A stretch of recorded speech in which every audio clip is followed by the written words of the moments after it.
Hey everybody, hopefully you're having a good Sunday.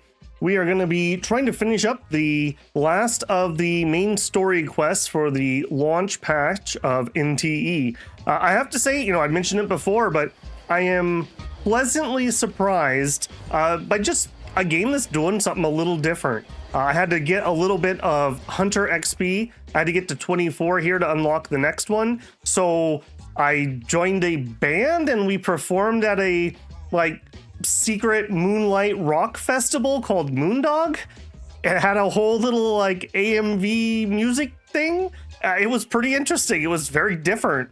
And then I went and did some side tasks just to continue to level up and got to 24 here. Barely. I thought I was going to be done a lot earlier, but had to go out and run an errand and help somebody. So that's all right. We got there in the end. So hopefully, I think I know, just because I'm just seeing things around, I think I vaguely know what this is. So we should get to meet some new characters. Last time around, we got to do the event where the Starry deliveries or whatever people, which is kind of a cool crew. The teenagers are a little annoying, but that's all right. The rest of the crew is pretty interesting, and it was not quite a heist, but almost a heist.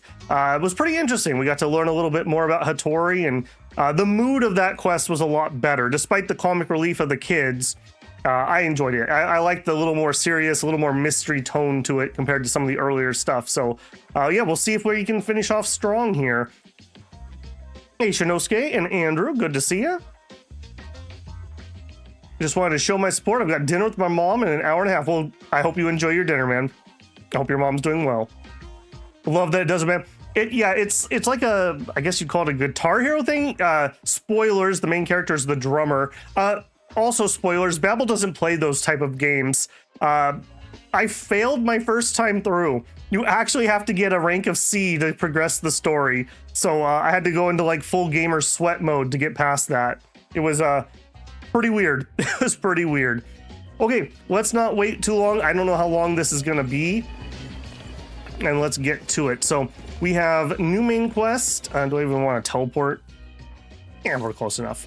We'll see what it's all about. So we're heading back to the antique shop and see what's going on.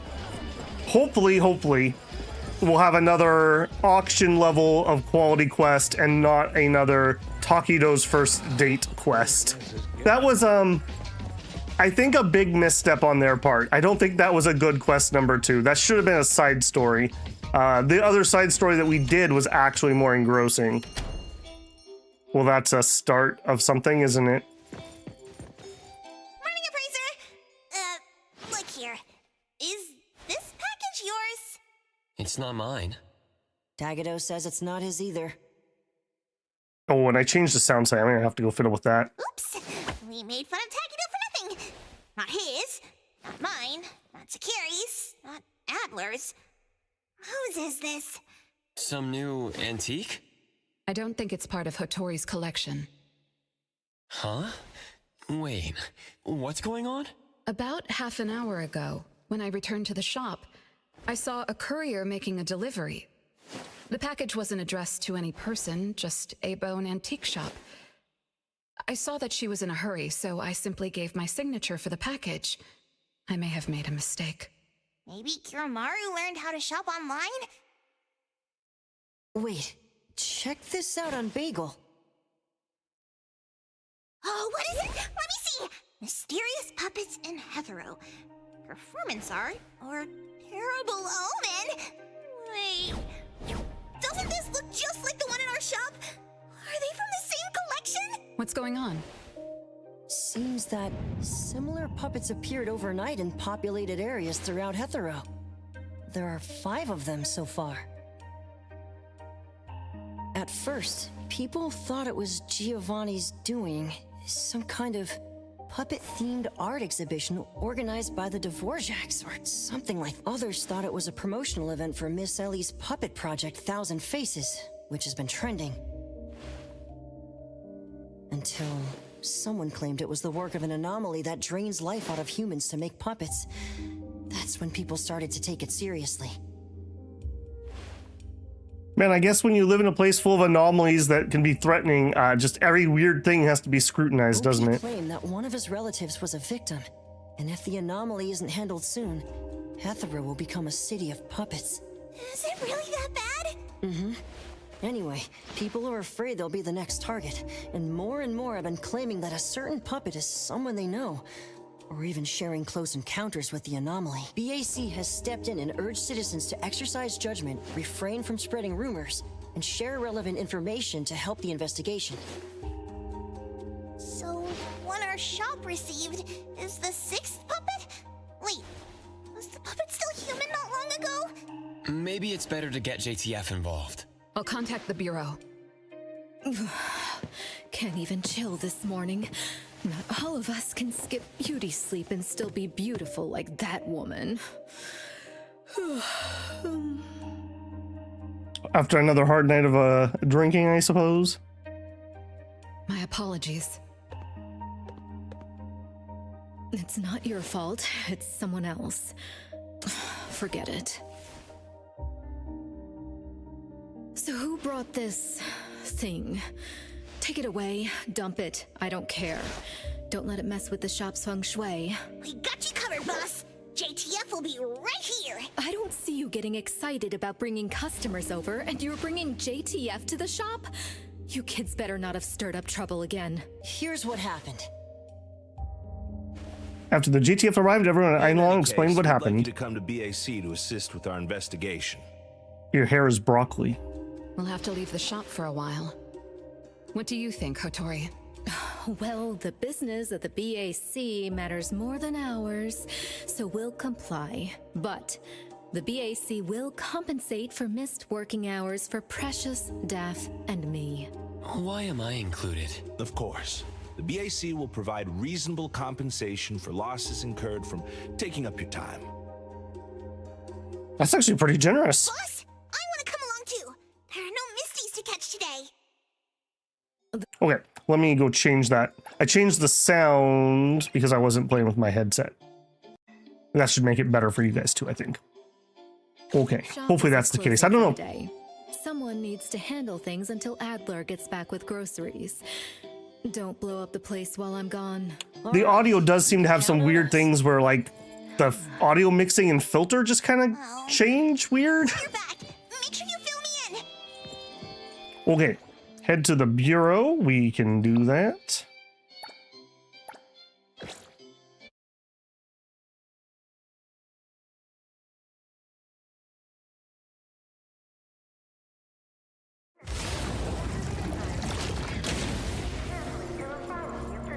Greetings, everyone from A-Bone. Hello, Nelly. I remember you. ETD-6 is taking over this case. I'll introduce you to the operation lead in a moment. If Nellie's handling the introductions personally, this must be quite the complicated case. Since there's already online unrest, we decided to assign a team specializing in anomaly crimes and meme anomalies. Anomaly crimes? Those refer to human criminal incidents that involve the exploitation of anomaly characteristics, or espers. So the Bureau suspects that this isn't the work of anomalies alone. There are more and more divisions in the Enforcement Tactical Division nowadays. The puppet from A-Bone has been transferred to TempCon. Please follow me.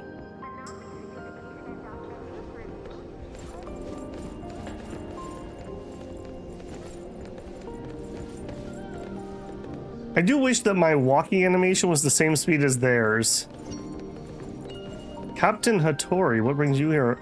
Oh, so you used to be part of the JTF. Okay, that's a new piece of information. And you are a frog. Or a lizard? Hello. It's her, Hattori-senpai. Okay, I did not know that you used to work here. I guess that kind of makes sense that we were assigned to her shop kind of suspiciously. Are we waiting for an elevator door that doesn't exist? Yes. Now we must all walk very slowly.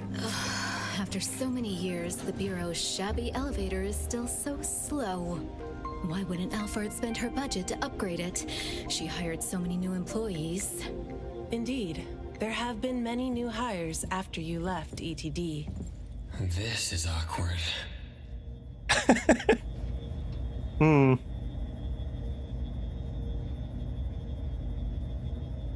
Let us all stand in silence in the elevator. Precious, Daff. See you later.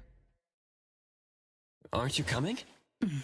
I'd love to hang around and meet teams I've never seen before, but my dear director Alfard needs me for some grown-up discussions. Is it about Abisu? Should I go with you?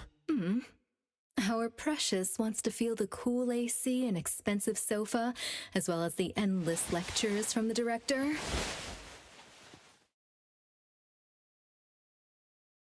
She only asked for me, but I'm sure she wouldn't mind another one, especially one who's such a good kid. You mean I don't have to go with you?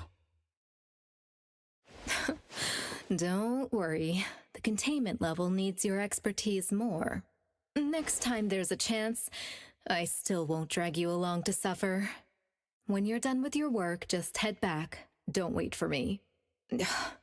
I just hope today's parent-teacher conference doesn't set a new record for length.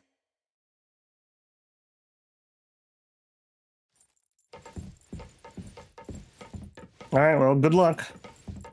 When I first came to the Bureau, Mint brought the anomaly to TempCon here, right? Yes. TempCon manages anomalies and derivatives that we don't fully comprehend. Depending on the situation, they'll either be nullified or transferred to the Seleno compound for long-term containment. We're about to directly contact anomaly derivatives of unknown properties. That said, your safety is guaranteed. You know, this isn't a place for kids. You seem different than other people. Oh, you think I'm special, dear? Have you ever considered that this specialness is a quality you bestowed upon me? That I merely reflect the image you've conjured in your mind? Perhaps in another parallel world I look completely different. But even so, I find myself believing that you'll always recognize me. Okay, that was weird. Sure.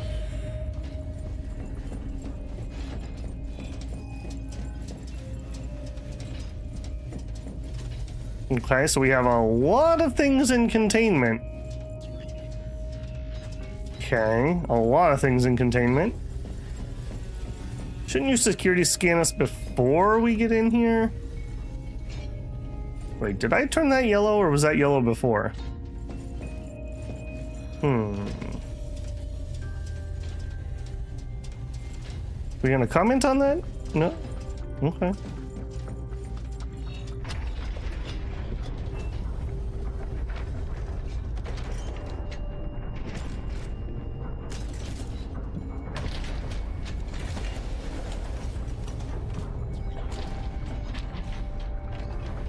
I mean, I assume there's a method to this madness. Oh, those are much bigger than I thought. Holy moly. Okay, I thought those were like large crates.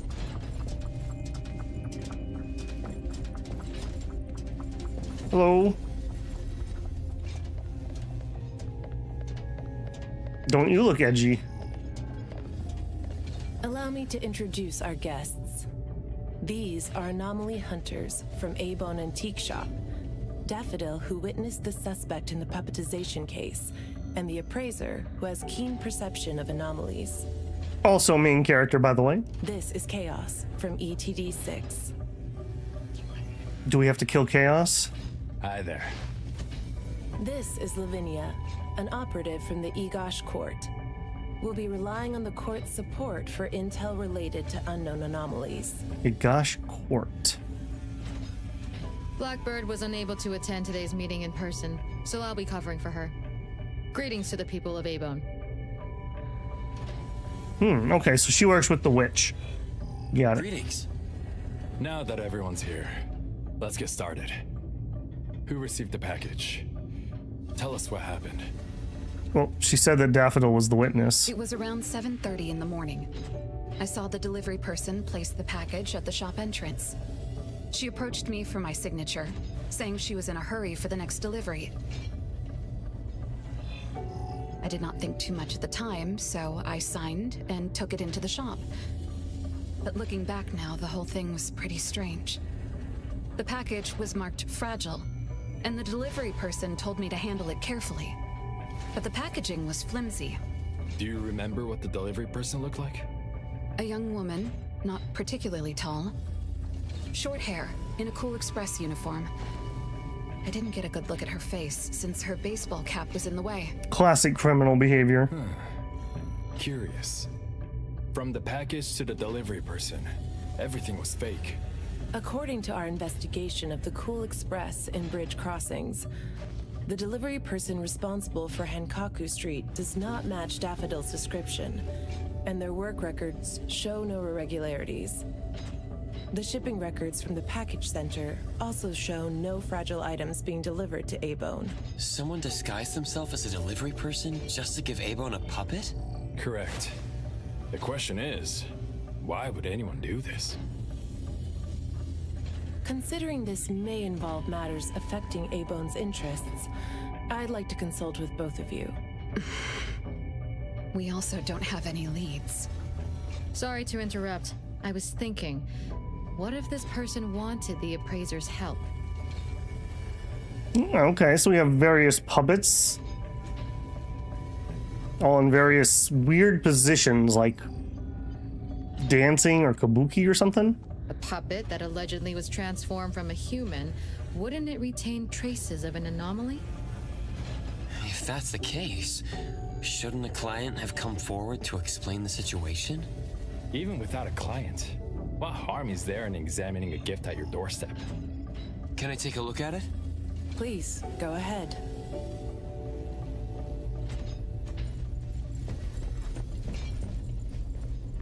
A puppet of a teenage boy who seems energetic. That does not particularly seem energetic. A puppet of a young woman with a gentle expression. You can see her face.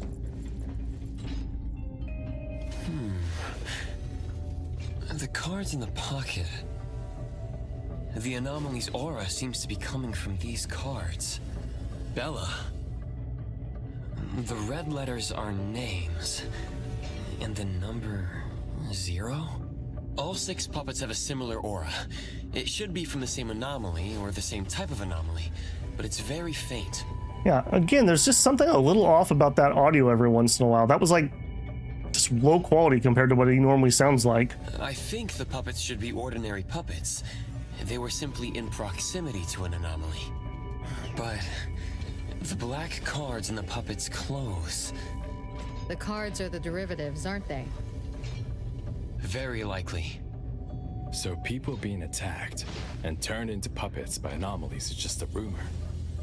Pretty much what I expected. Who would spread rumors on Bagel to cause panic? Could it be the same person who delivered the puppet to A-Bone? Would somebody do that? Just go on the internet and tell lies? Bingo. You're asking the right questions. My investigation shows that someone hacked a bunch of Bagel accounts and started rumors about people being turned into puppets by anomalies. This is starting to affect the citizens of Hatharo. Take me, for example. I have a neighbor who never misses her daily dog walks, rain or shine, but she's scared of getting caught by the anomaly and began to ask me to run errands. Who's ever out there watching and laughing at us right now, feel free to pop champagne. In any case, we can conclude that someone is spreading rumors. But I'm afraid clearing this up won't be easy. We can only explain the truth to the public after we contain or nullify this anomaly. And only then can we completely quell the rumors and eliminate their harmful effects. We have 2 important leads. First, the puppet was delivered to A-Bone by a fake delivery person. However, neither of you know anything about her, so we'll have to set that aside. At least we're on the right track. The second lead is that the anomaly can write. In my experience, this is quite rare. Yeah, you know, those illiterate anomalies. I wonder if the Egosh court has any records of such anomalies. Could you help us interpret it? Unfortunately, we haven't found any matching anomalies in accessible records. If we can determine the identity of the names written on the cards, I may be able to help. I should be able to glimpse at their fate through divination and understand what they've been through. Chaos, consider this. If anyone received a black card from the anomaly, You are welcome to bring them to the witch's house for divination. Understood. If anyone from A-Bone discovers new leads, please contact BAC as soon as you can. We will look out for more leads. Very well, let's adjourn. Thank you very much for your assistance. Who could it be? If only I paid more attention to the delivery person. Daffodil, you couldn't have expected this to happen. A-Bone's safety is my responsibility. This time, I left my guard down.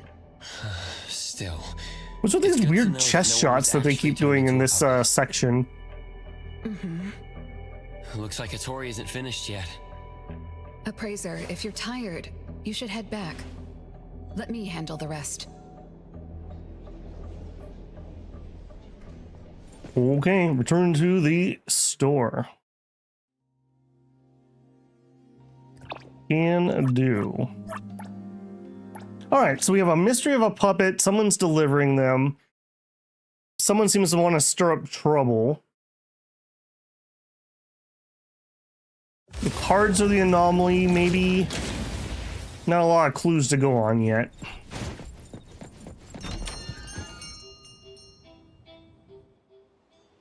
Early the next morning. Natalie, are you okay? One last part. Alright. Natalie's special training of watering flowers and horse dance. Complete. Watering flowers in horse dance? I'm learning from my master. Integrate every bit of training into daily life. Using the weight of the watering can to increase the training intensity. How's that? Pretty clever, right? I mean, I do like it when characters actually are training if they are fighters. Oh, I water flowers like a normal person. Exactly. To master, this is just normal. My training isn't good enough yet. That's why I keep wobbling around. Just you wait and see how much I improve, master. Of course. Thanks to Daffodil and Nanley, the flowers and plants are looking better. I'll take care of pruning from here. Alright. Delicate work like that really is best left to the old man. Oh, by the way, how did that thing from yesterday turn out? Any updates? We couldn't get anything out of Cool Express. The manager even said that they're going to avoid hiring temps for a while. There goes one of my reliable side gigs. Colucci's funds are running low. I love how just like literally every character here just is completely broke. Oh, why do you think they're sending puppets to our place in A-Bone? Could it be the anomaly is challenging the Colucci's? Was the puppet sent to deliver some kind of message? what message could that be? Like a coded message in Sin City Chronicles. This is some kind of hint. The hint is something that I, BG Okay, Daime, I'll have you know I live in a very budget apartment. If that's the case, And I've only robbed the bank a shouldn't couple the recipient times. be you? You're right! Why does it only say A-Bone? Could it be that I, Natalie Colucci, am not famous enough? If it only says A-Bone, then who exactly is this hint for? Or could it be meant for all of us? We have a guest. Hello? Is this A-Bone? Are you anomaly hunters? Money? Welcome to A-Bone. You must be here for an anomaly Oh, commission. we got heterochromia. We should have started a counter for that. Yes. What do I need to do? Do I sign a contract? Do I have to sign up for something? Ah, this must be your first time seeking help from anomaly hunters. Don't worry. Please, have a seat. These are A-Bone's finest anomaly hunters. Feel free to share with them any troubles you have. I'll make some tea for you. Please, wait a moment. Okay. Sorry, I don't know how this works. If you don't mind, let us ask you some questions. That way, we can help you figure out what you need. First of all, what is your disposable income? Okay, leave it to me. So, have you encountered anything strange recently? What should I call you? Renee is good enough. I think. Good enough, you think? All right, Renee.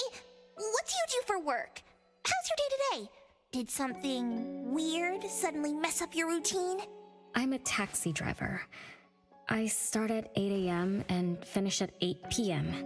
For lunch, I grab something quick from a convenience store. After work, I go to Food First for a set meal. You work a 12-hour day. Respect. The weird thing is, for the past few days, every night at exactly 9 p.m., this strange guy in a cloak shows up and attacks me. Though he looks scary and hits me pretty hard, when his attacks land, I don't feel a thing. I just cover my head and let him attack me for about 10 minutes. Then he leaves. Well, I think he leaves. When I peeked through my fingers, nobody was there. That's about it. Isn't this strange? He attacks you every day? Even if it's just a prank, that's messed up. Here's your tea. Thank you. Every night at exactly 9 o'clock? What kind of kink is that? Maybe it's like those guys from gangster movies who like to dress up scary to shake people down for money. They usually show up at the same time to establish an air of authority. Oh, I can't believe there's a lowlife like this on my turf!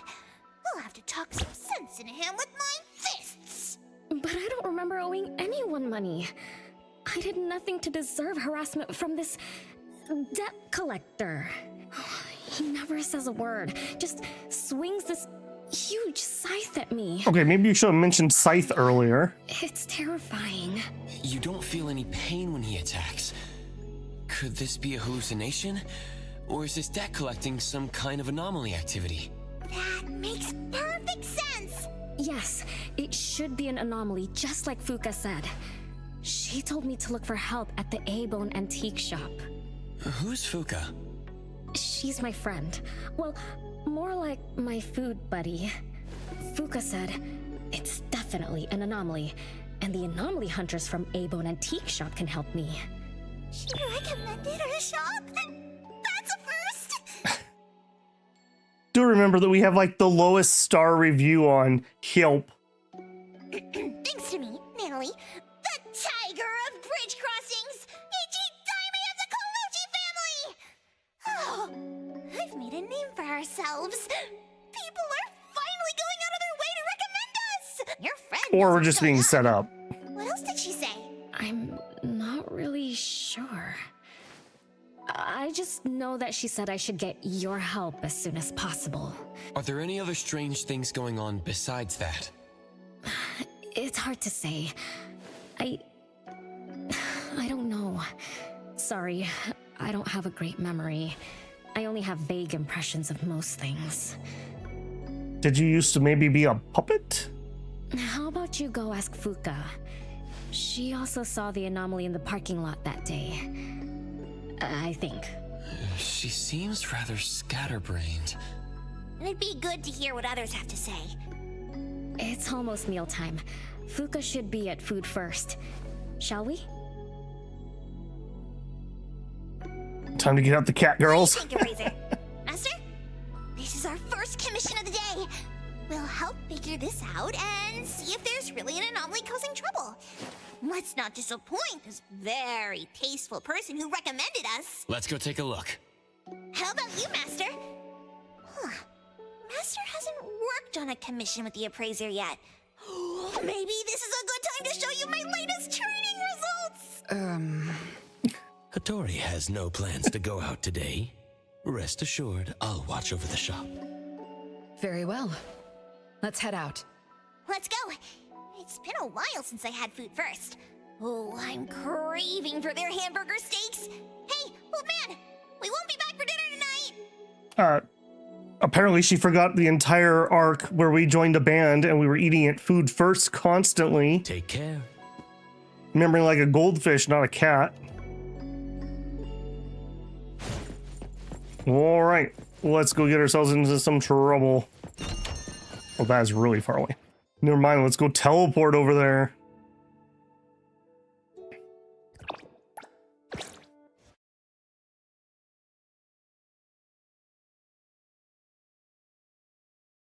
Okay, so there's no coincidences. How is this related to the puppet case is what I'm currently thinking.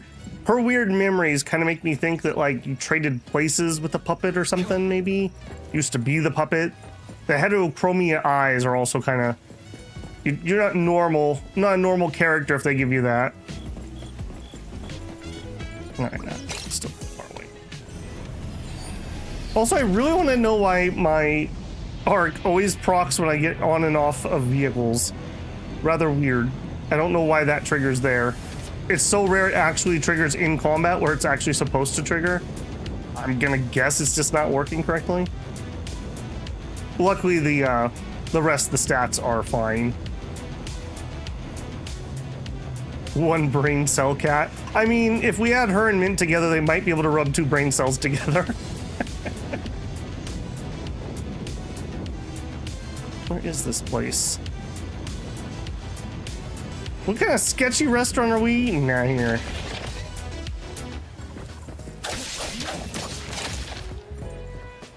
Just find some random chips on the street, as you do. Yeah, this is definitely the restaurant we were eating at. Nice. Hey, here you. I saw the interact.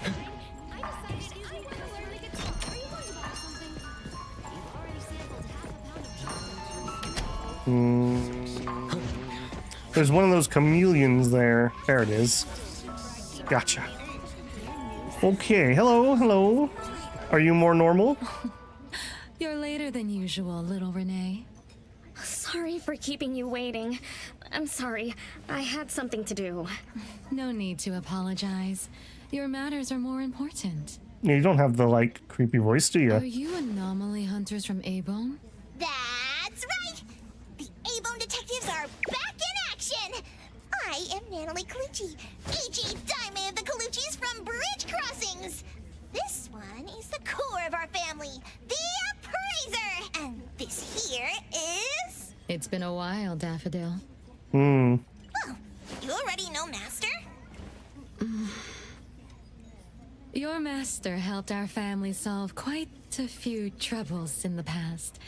Mother still can't stop talking about Daffodil's moves. Oh, no wonder you recommended us to Renee. Master's commissions always get perfect reviews. Sorry, I don't quite remember. It was probably back when the shop first opened, right? After all, we have monopoly on all anomaly commissions now. Fuka, we'd like to ask about the strange thing happening to Renee. Can you tell us about it? Very strange that we have lots of people with memory things going on. Of course. Let's sit down and talk.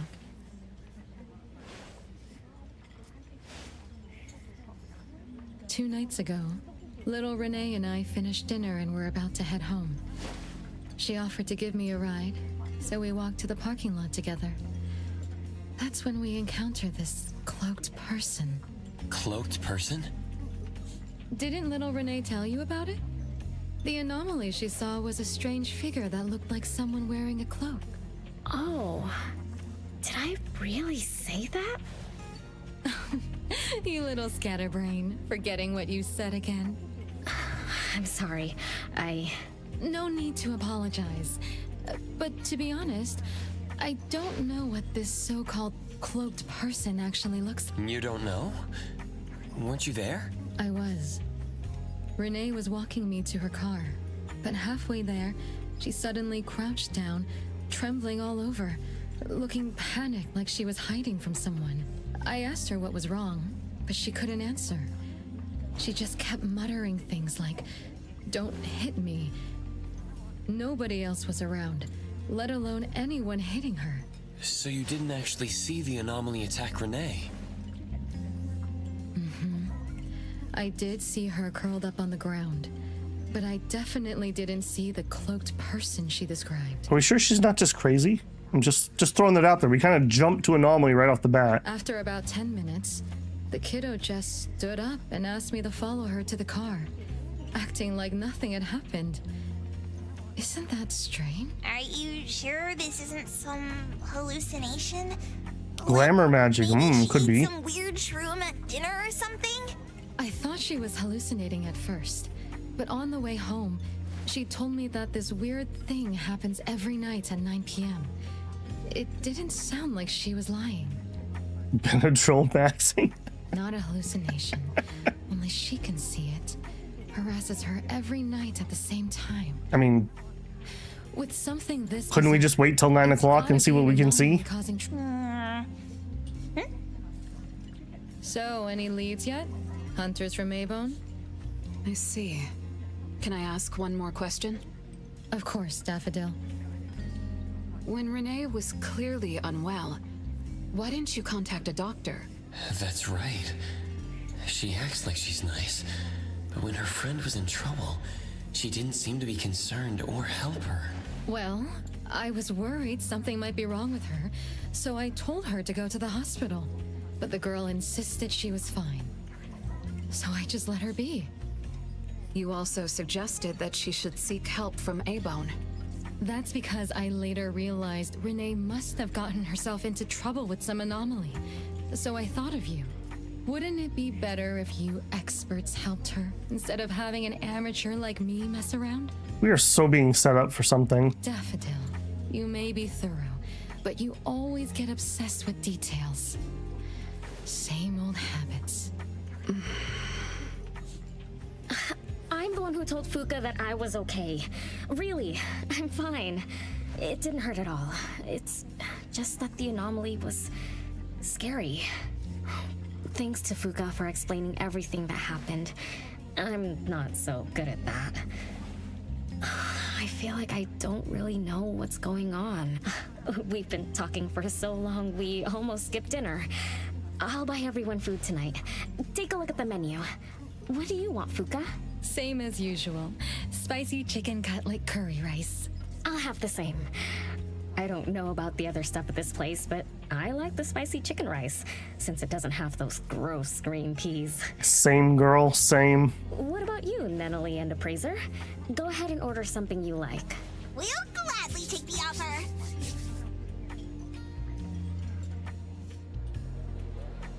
It's 2 minutes before 9 o'clock. According to Renee, the anomaly will appear in the parking lot right on time. I wonder if we'll get to see that cloaked person show up to collect debts. I mean, you also just made up the collecting debt part. From what Fuka said, not everyone can see it, right? Or maybe ordinary people can't see it? It might not be a weirdo in a cloak either. After all, she's a bit scatterbrained. She could have gotten it wrong. There are many anomaly hunters here to protect you today. No need to be afraid. Thank you. You always take care of me. Then I'll walk ahead. He'll show up soon. Somebody keep an eye on the blondie. And preferably not non-early, because she's not reliable. Alright, so we leave the restaurant and we head towards the parking lot. Hey, business here, buddy. Watch where you're driving.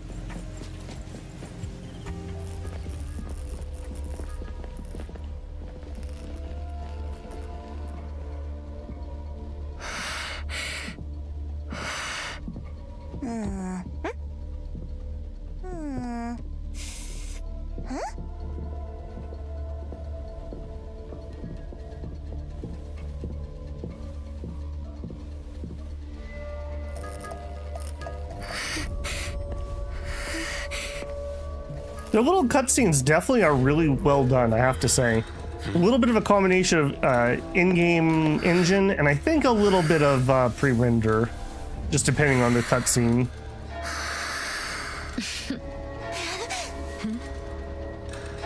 Stroke of 9. No, it's 12:10. It's... Oh no, it's a clock. Okay, scythe confirmed. Random impaling confirmed.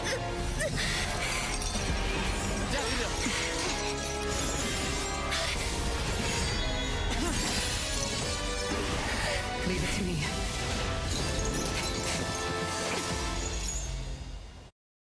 All right, my one worry is that my characters aren't going to be strong enough. I'm a little concerned about that. Okay, none of that, please. Okay, we have Daffodil, who's not going to be in our Esper cycle. That's going to be a little awkward. Whoa, whoa, whoa. Slow your roll there, man. What are you doing? I really should probably get on and practice more of these characters from Ibon, because it seems like we're going to be playing with them a lot. Ouch.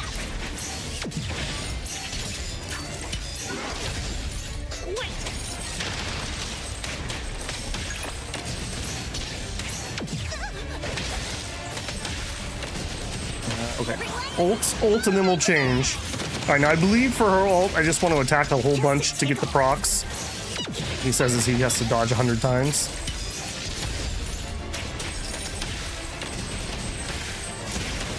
Okay, we'll hop to him. We'll do his ult.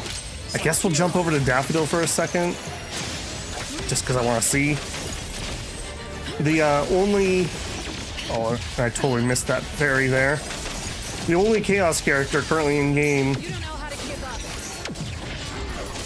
Thousand eyes, awaken!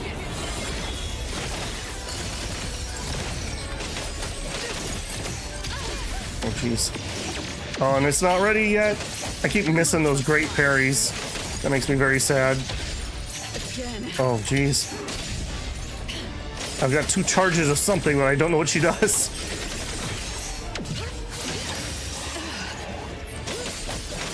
Okay, we're out. Get over here.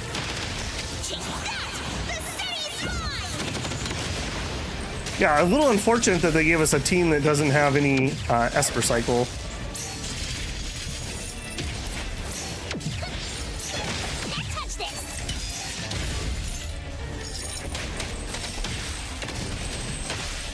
Alright, we seem like we're gonna be alright.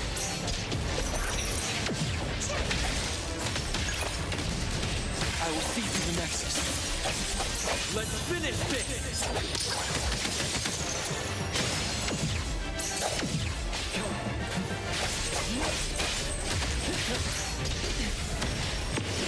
Feeling good.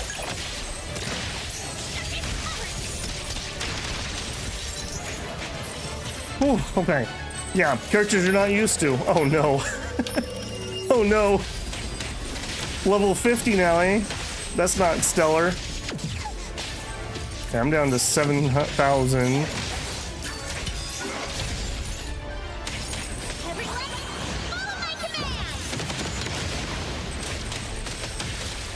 Actually, I guess I don't know what level of characters they gave me here either. Maybe I'm out better than I thought.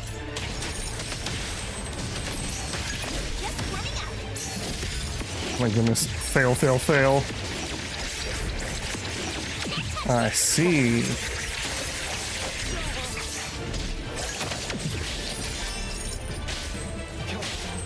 Ow. Second phase, yeah. My highest characters are only 40, so this is definitely above. It is a game where you can fight above your level for sure, but you need to be like super good at dodging, which you know, as you can see evidenced here. Boy, you are just going down, aren't you, buddy?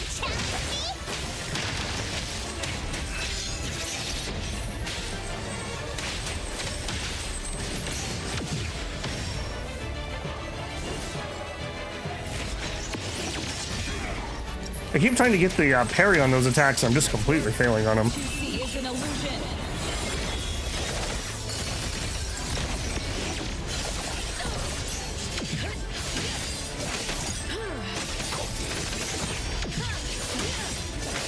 Let me take over. Okay, but geez, we're only at half.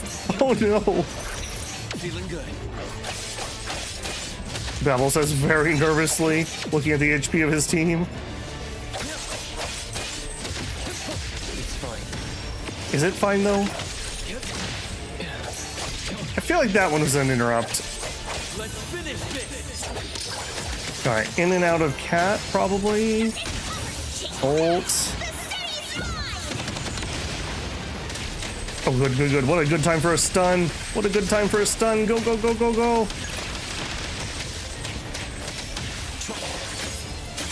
Okay, that was excellent. We at least had that happen. Some of those dodge indicators do have a little bit of a delay. Those are usually the ones that mess me up more than the regulars.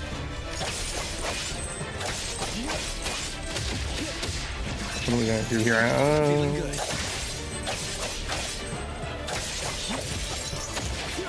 Whew. Okay. No, you actually did pretty good, especially considering I hadn't really played you before. Stay away. Stay away from me! Is he like stealing her memories, maybe? Are you okay? Don't worry. I drove away that debt collector. Everything's okay now. Did the anomaly drop that thing on the floor? Renee. And a series of numbers on the back. Minus 20088. The numbers are different. It's the same type of card the Bureau is looking into. Let me contact Chaos. I have to call Chaos. The Bureau personnel arrived on the scene. We meet again. From what I know, you received a commission from Renee to investigate this debt collector anomaly, which attacks her every night at the same time. I mean, I guess the blonde woman was the delivery woman. You fought, then the anomaly left behind the same cards from the puppetization case. So you encountered the same anomaly I'm after. Could someone have schemed all these encounters just to involve you? ATD6 lives up to their name. They are true anomaly crime experts. You're right. This doesn't seem to be coincidence. We still don't know who's the mastermind or why they're doing Blonde this, woman. but we may have already met her. Fuka, the friend who recommended us to Renee. He's cooking. Wait, she was here just a moment ago. She's already gone. What did she say? Yeah, who let her leave? She recommended A-Bone because Daffodil had handled her mother's commission before, which left an impression. Daffodil. Daffodil. So it's Daffodil again. Interesting. Thanks for the information. We should make a trip to the witch's house. Good thing it's not too late. So I'll ask the Blackbird and her team to work some overtime. Aren't you coming with us? Of course.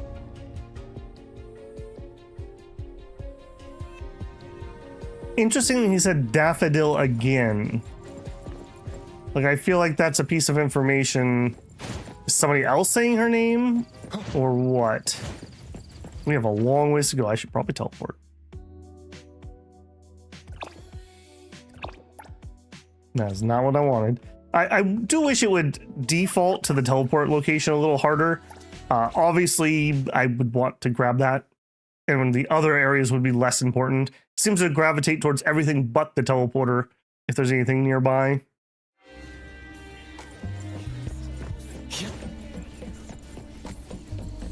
All right, which place?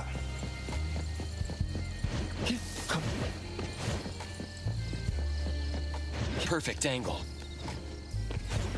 Again, though, I have to say, great variety on the different missions we've had so far. I really appreciate that. Hello. Greetings. Welcome to the witch's house. Hello. Sorry for disturbing you this late. Good evening. This young lady was attacked by the puppetization anomaly tonight. Huh? Wait, what anomaly?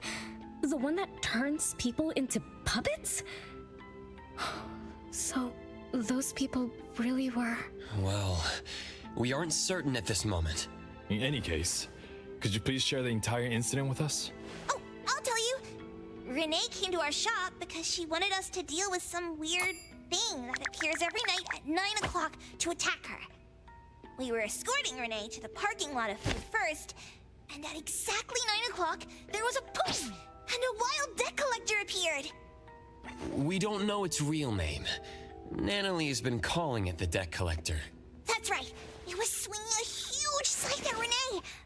I don't know if my eyes were playing tricks, but the scythe went through Renee's body.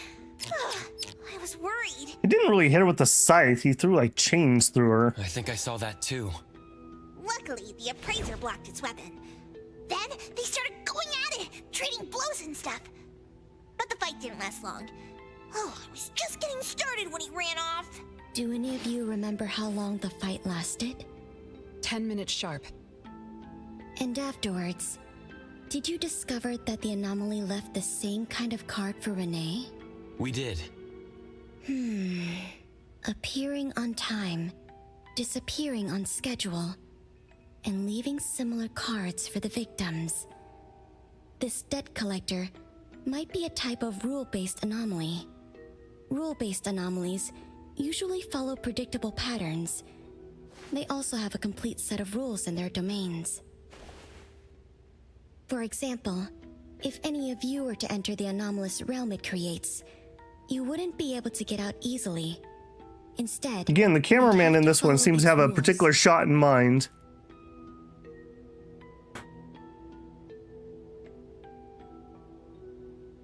Some rule-based anomalies symbolize rules themselves. You can think of them as the manifestation of rules. I did notice that. When you first walk into the witch's thing, there's a whole like montage of her feet.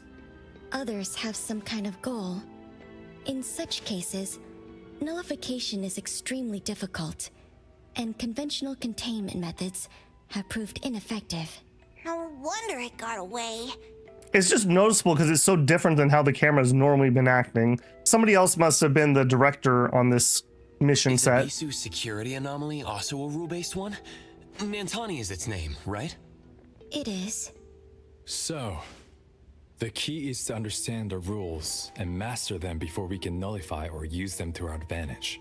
And someone beat us to it. Figured out the debt collector's rules, set up the whole thing. The next questions are, why target Renee?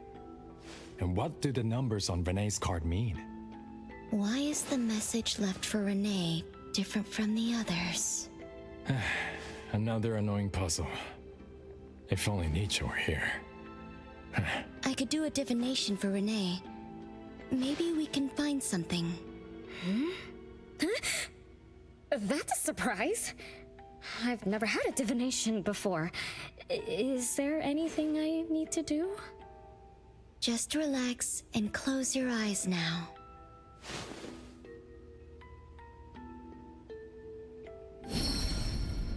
I'm divining so hard right now. Oh, lost child of fate. Your tomorrow is trapped in blankness. Wait, what? What trap? What blankness? I thought divination is about tomorrow being lucky or a sunny day. Oh. Your fate is rather unusual. I'm afraid I can't give you further interpretations. But I once performed a divination for another woman with the same result. You might share similar fates. Her name was Dolores, head of the Constantine family. She was tired of her life, saying she was never truly alive. Yesterday, today, tomorrow, each day was equally empty and void of meaning. I think that was because she lived for far too long. Constantine. I don't recognize the name. Lived too long. That says Hattori, possibly. Huh? She lived for a very, very long time? They say that Lady Dolores is an immortal with eternal youth. That she made a deal with the devil for unlimited lifespan at a huge price. However, eternal life can be a curse, and the Constantine family met their demise decades ago. That was when most people didn't know about anomalies. People simply believed in curses. From what we know now, she was either a long-lived Esper, or she made a contract with an anomaly. Lady Dolores told me that she is one without heart, which is the truth about the curse of immortality. No heart, no bonds, no attachments. Alone, her memories of the past grew dim through the years. Neither does she pay attention to anything happening around her. All she had was a numb void, but she still yearned for lasting companionship and loyalty. So she sought divination from me to find a way to change things. Perhaps because her future extended indefinitely, with no end in sight. All I could see was blankness. Were you able to help her make a change? If I remember correctly, I told her, if you want something, you must first give. I'm not sure if this helped her, but I remember her face when she left. She seemed more at ease. Both that lady's divination and mine resulted in blankness. Maybe that advice applies to me too? It's just a reference. You could see it as a fun story. It's enlightening, but it doesn't help much with the issue at hand. It's getting late. Let's call it a night. Miss, let me escort you home. Okay. Thank you, Chaos. Blackbird, thank you for your time. We'll head back now. Your argument's invalid. Her hat is a bird. Oh, that's new. Okay, and apparently she sleeps on a carpet of stars? Sure. All right. Return home. Got it.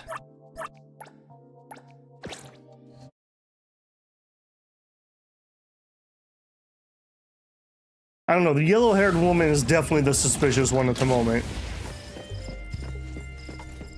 The negative number also is really weird.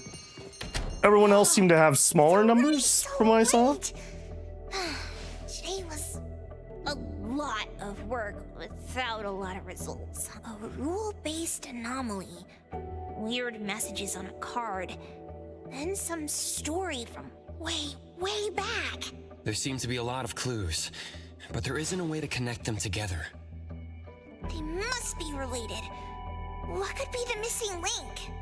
Well, people talking about knowing Daffodil when Daffodil didn't know them.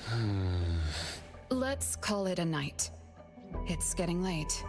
You two should get some rest. Oh, man. After running around so much today, getting home, relaxing for a bit, and now that Master mentions it, ugh, sleepiness just hits you like a truck. Good night, Master. Good night, Appraiser. Good night, everyone. You know, I didn't notice before. But bedtime is going to have to wait. The lip sync in this is actually pretty good. I guess I didn't notice because it wasn't noticeably bad. Is there an emergency? The debt collector left me another message. I found this in Renee's mailbox. Isn't this the card from last night? An anomaly is back again? Appraiser, take a look at this. Renee's name and an address? It looks like an ordinary card. Did someone try to copy the card's style? They need to have seen the original to make such a convincing copy. That narrows down our suspects. You mean Fuka, who witnessed our battle with the debt collector last night? And the person who delivered the puppet. Don't you think they're working together? They sent Renee a formal invitation and are waiting for us at the old Constantine family estate. That address belongs to the now defunct Constantine family. Renee, are you somehow connected to the Constantine family? I knew last night's story was different. I don't know. Maybe she's the woman, maybe she's the immortal. And the negative numbers, her living past when her debt was due? I'm just a taxi driver who's always been alone. How could I be connected to some strange family? Oh, I'm sorry. I'm not helping. All right. We just have to find someone who has an answer. Let's go. Wait, don't go yet. This is Abram's commission. Daffodil must come along. Others can join us too. I don't have stupid rules about not getting others involved. Master, the appraiser, and Natalie Colucci. The mystery of the debt collector is about to be revealed. I would be shocked if it actually was. That would be rather quick. So you are quite far out of the way. It definitely was a good use of my time to run around and get most of the teleporters unlocked. By the way, for anyone looking, I did find a one way you can get a decent amount of standard rolls if you're as unlucky as I am. The districts. So if we go to bridge crossings, doing the various things here gets you points, and when we get up to the top end, that's 3 rolls, and you have that for every district. So, well, I guess not every district. Apparently we have a fish in one of them. But, yeah. I still have not gotten my standard banner character, so hopefully at 25 we're going to get a 10 roll. Hopefully that's going to do it for us. But if not, then that'll be my next stop to try to get some rolls.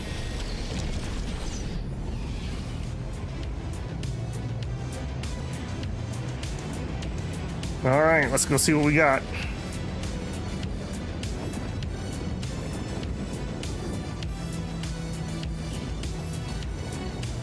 Watch those sharp corners.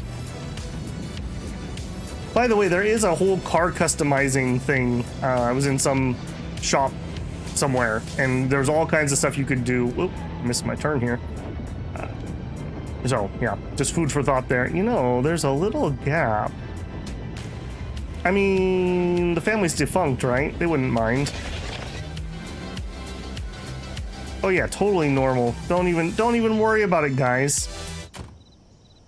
Okay, that's a pretty cool. Hang on a second. I want a shot of that. Who knows when I might need to make a thumbnail.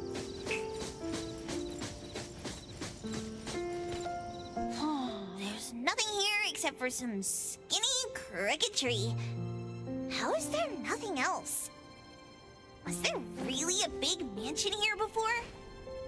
It's a cherry blossom tree. I didn't notice before, but wow. It's grown so tall already.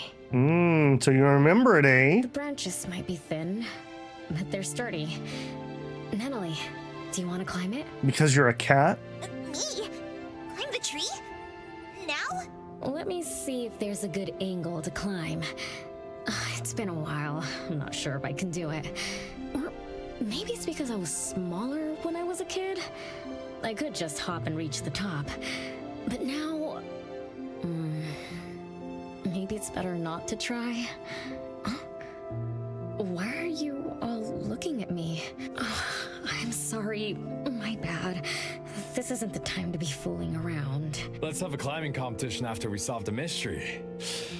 Let's get back to the case. Renee says she's been here before, specifically when she was a kid, and that she used to climb this cherry blossom tree. Maybe the tree was much smaller back then. You are connected to this family after all. Did I just tell you all of that? Yep. You said you climbed this tree when you were a kid.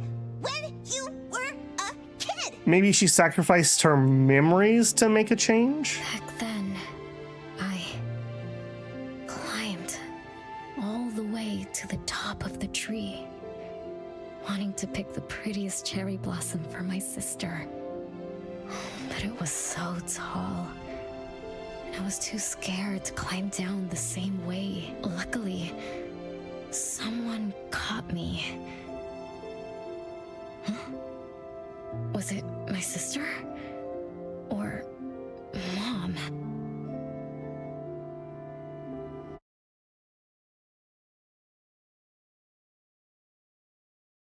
So we're loading. Ow! That hurts! We just teleported? Renee, are you okay? My head hurts. But my limbs are where they should be. What about you, Appraiser?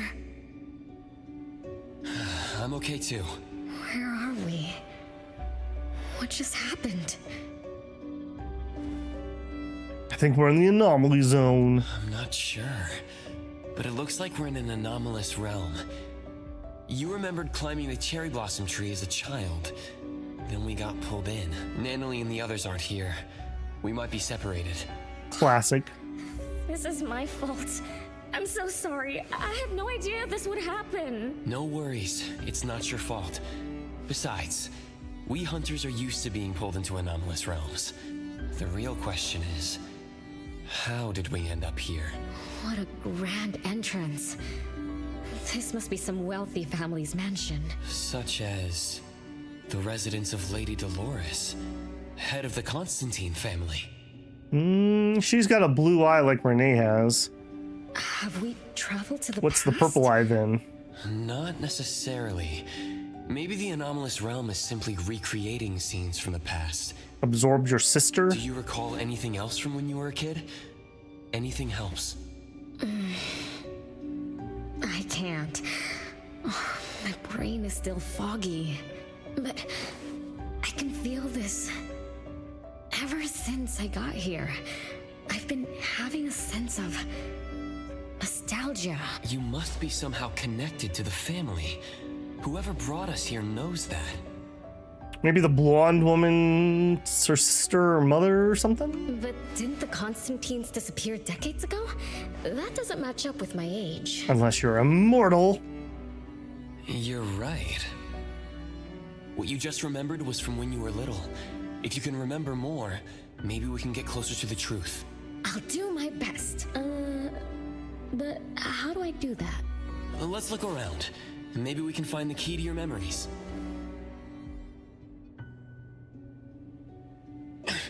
Strange. It won't... I'm feeling rather shut out. Is this really a door? It feels so strange. Maybe it needs to be opened from the other side? Maybe. Let's check over there.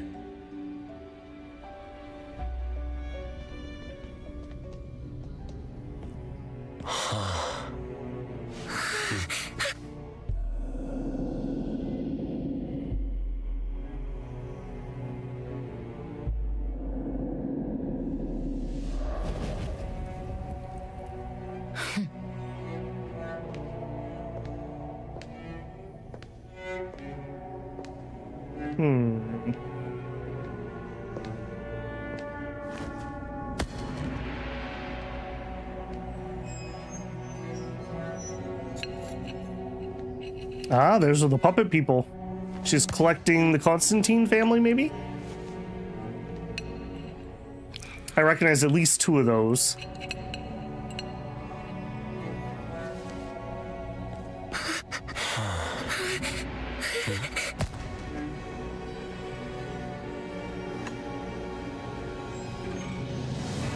It's you.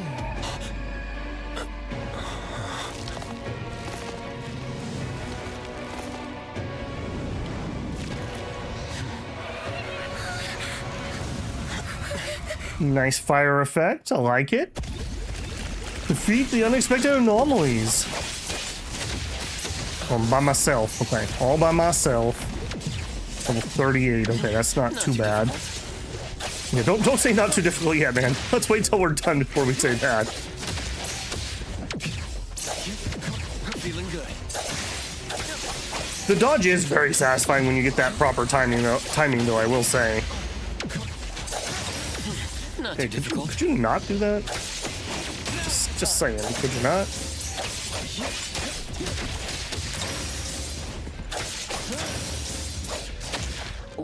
What was that just now? Something from the past? A family sitting around the table getting ready for a meal. Is this space replaying events from the past? How strange. It's like watching a movie. That's called a reenactment of the past. But did I just upset them? They don't seem too happy to see me. Don't worry about that. Anything can happen in an anomalous realm. In fact, hostile anomalies are rather common. Do you have memories of what we just saw? Did you ever have dinner with a few ghosts?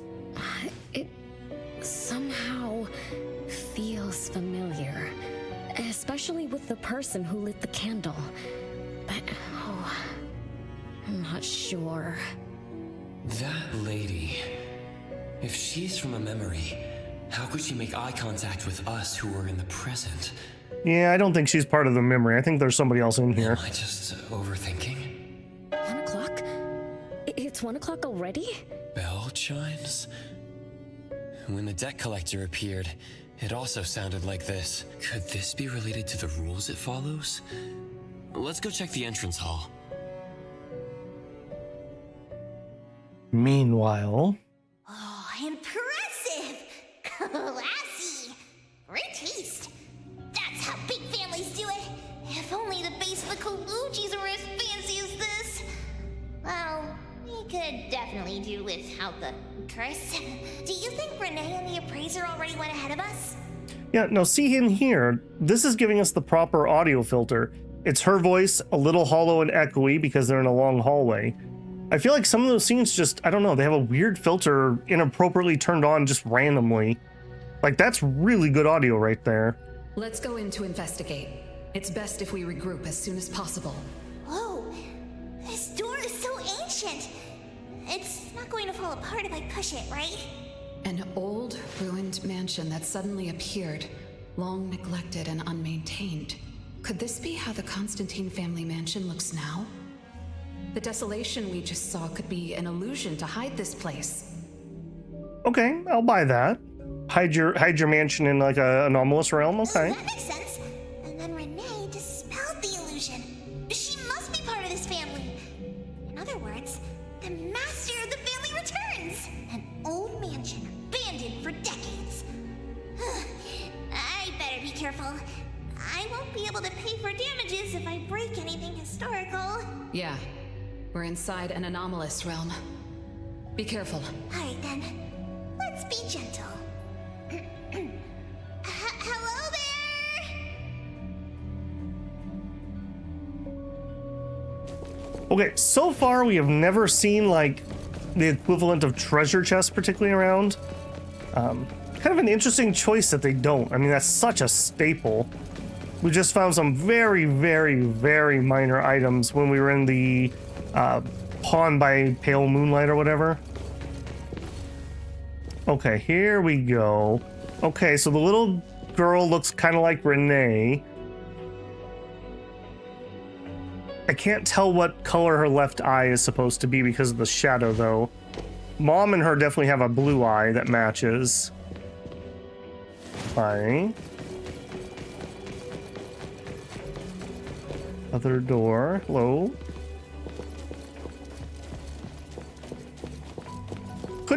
Isn't it, oh no, that wasn't Natalie. That was, Gamer Girl had this special communication powers. Yeah, shouldn't we have a system to communicate inside here? Didn't they say everyone has their own systems? Is our system literally Appraiser's thing that was given to him? And if so, why don't we use it? Seems rather weird. I suppose that would break the trope of we constantly get split apart, though. If we could literally just call each other. It's kind of like modern plots. A lot of old things that you could do for a plot don't work anymore because of cell phones. Like, literally just use your cell phone. Problem solved.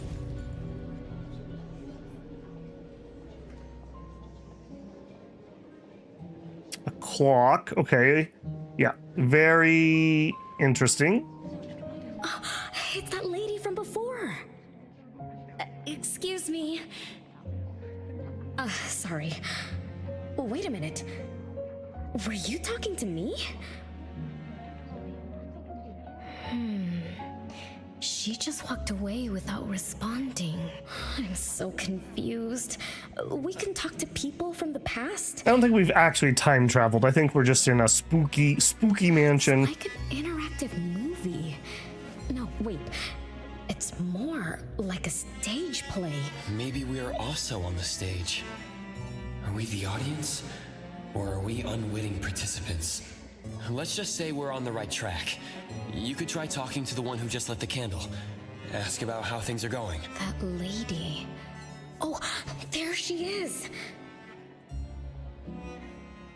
We'll have to squeeze through the crowd. It's going to be tough.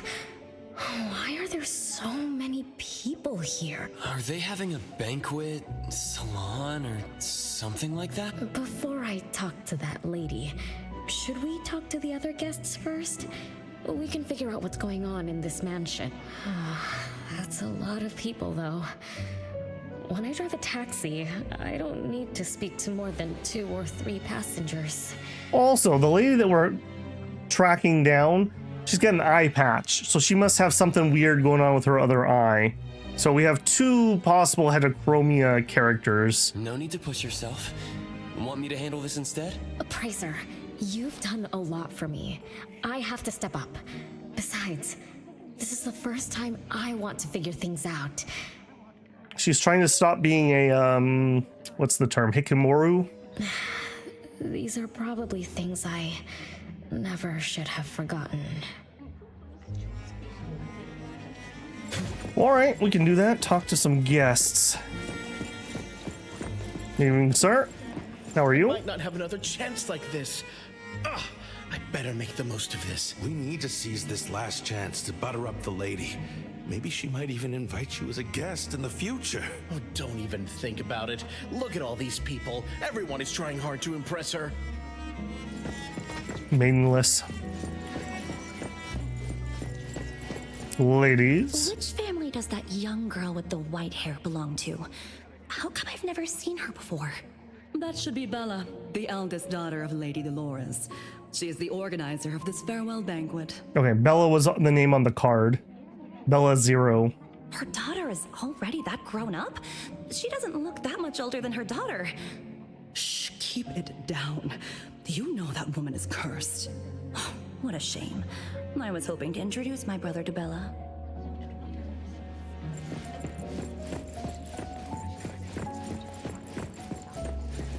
The salon has been running just fine. Why is it getting cancelled? Apparently, the lady wants to focus on family affairs, so she's withdrawing from the social circles of the nobility. Ah, such a shame. Dolores has an amazing chef and the finest wine I have ever had the honor to taste. Dolores is also the most gracious hostess. Always generous when she lends out money. Okay, so they were getting taken advantage of, it definitely sounds like.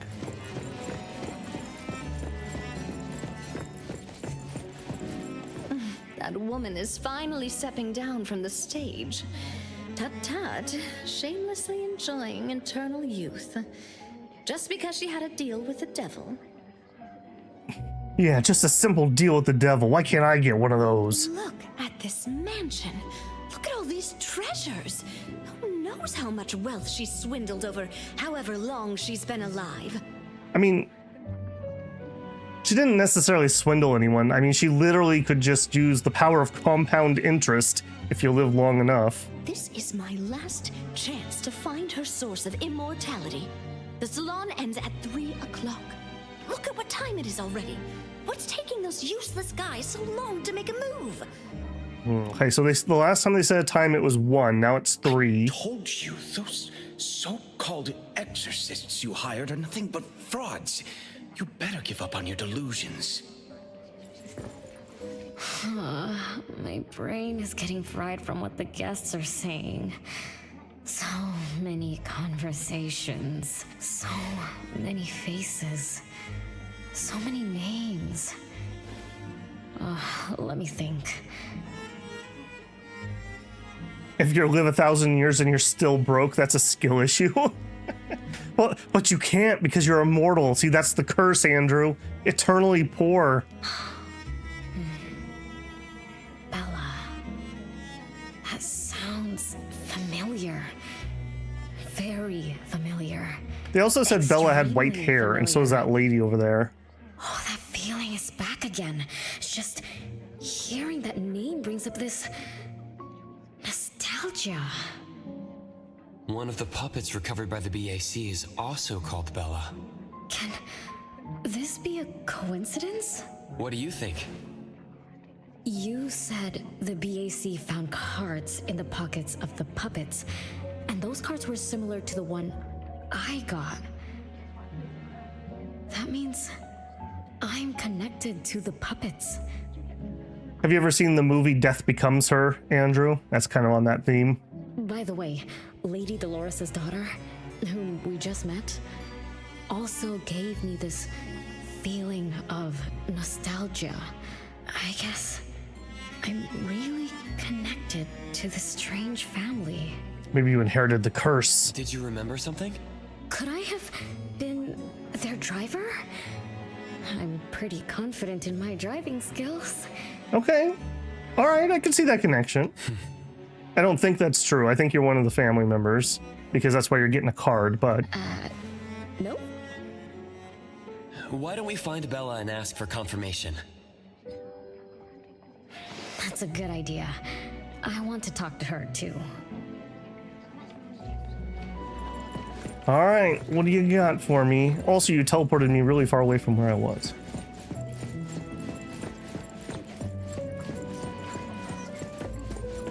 Hello?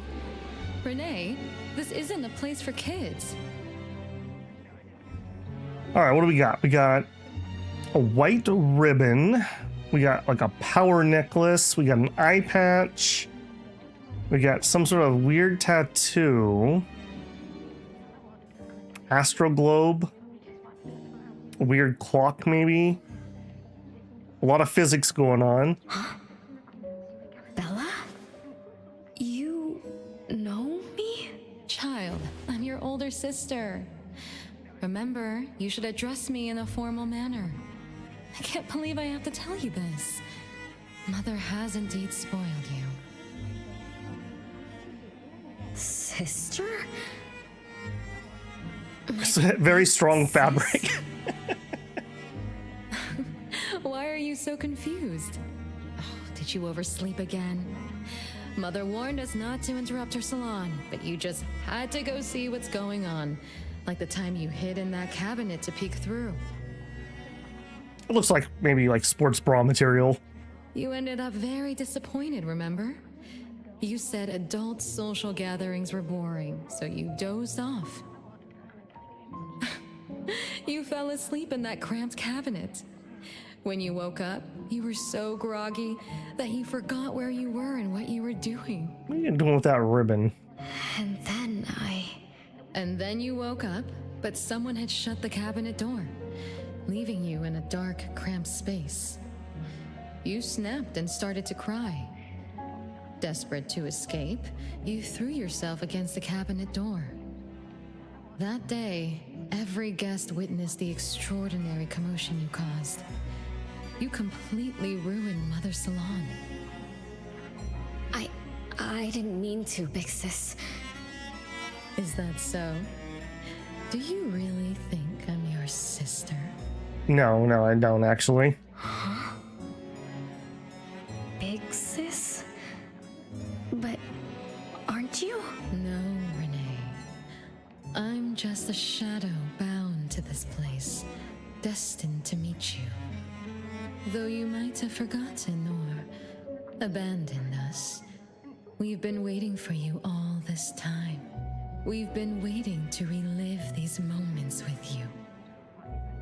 So, I really am part of the Constantine family?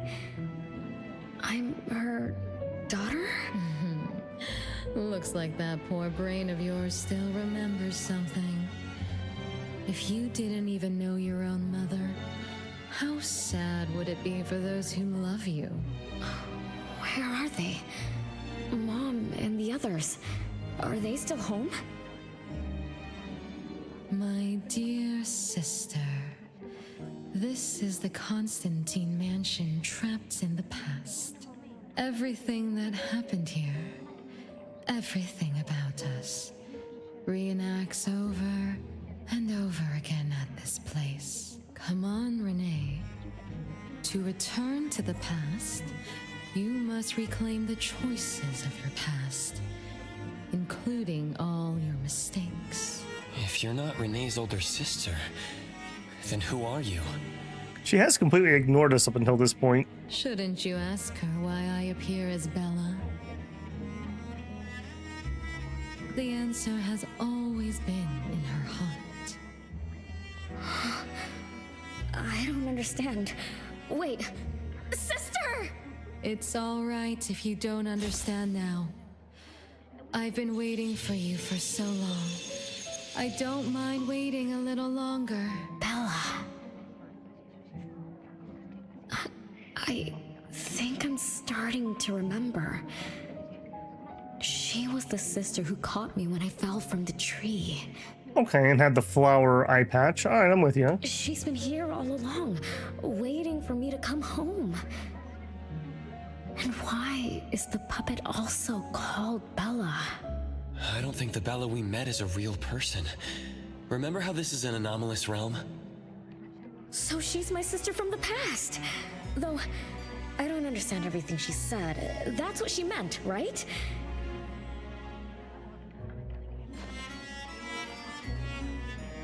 I don't know, she's got a lot more model than any of the other ghosts, so there's more there, I think. I really am part of this family. Didn't this family disappear over 50 years ago? How could I... How about we ask Lady Dolores? My mom? You also have a model. Alright.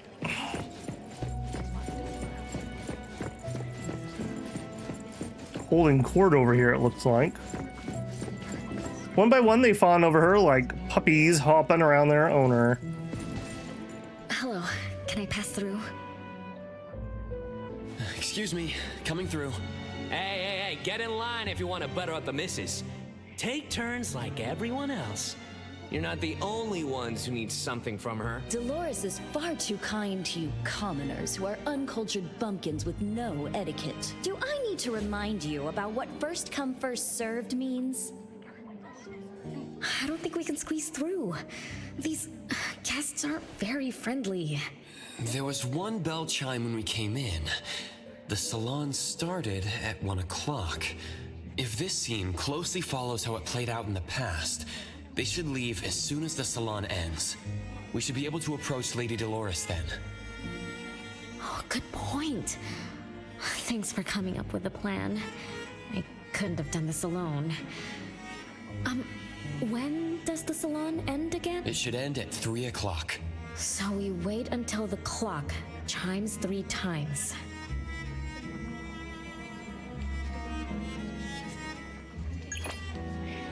Press to switch to another perspective at the same moment. Ah, gotcha. I really like the lighting in here. And a clock. Investigate the clock. What a beautiful clock! Is this what history feels like? Art Deco, I would say, or darn close. Why is it stuck? Let me fix it. I'm not going to touch anything. Hey, cool clock. Let me touch it. Wait. What's wrong, Master? Is it dangerous? It's best to remain vigilant in anomalous realms, especially with clocks. Oh, right. A debt collector anomaly is also related to clocks. Blackbird once mentioned that rule-based anomalies follow established patterns strictly. It would be a good idea for us to pay close attention to time. Got it, Master. We look around for clocks, watches, and stuff like that. But, I guess I was in a bit of a rush. It doesn't seem it cost anything, though. The debt collector didn't appear this time. Ouch! My ears! It's only 2 Something o'clock. else showed up. Hey! Watch this!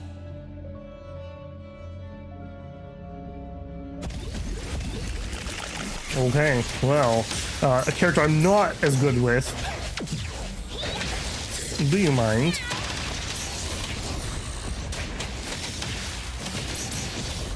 Can't touch this! I'm not sure if I'm supposed to stay outside of those clouds, but I'm gonna guess that's a yes. Her damage is so much better than my main character. The power of a limited character. It's 3 o'clock now. Ah. Debt collector shows up every night at 9 o'clock to attack Renee. Until then, let's try to figure out what rules the debt collector follows. Alright, yeah, 3 o'clock. Oh, it's 3 o'clock already. As you expected, all of Lady Dolores' guests have left. I'm going to see Lady Dolores now. Take it easy. Don't be so nervous. I'm here with you. Okay, deep breaths. Deep breaths. Yep.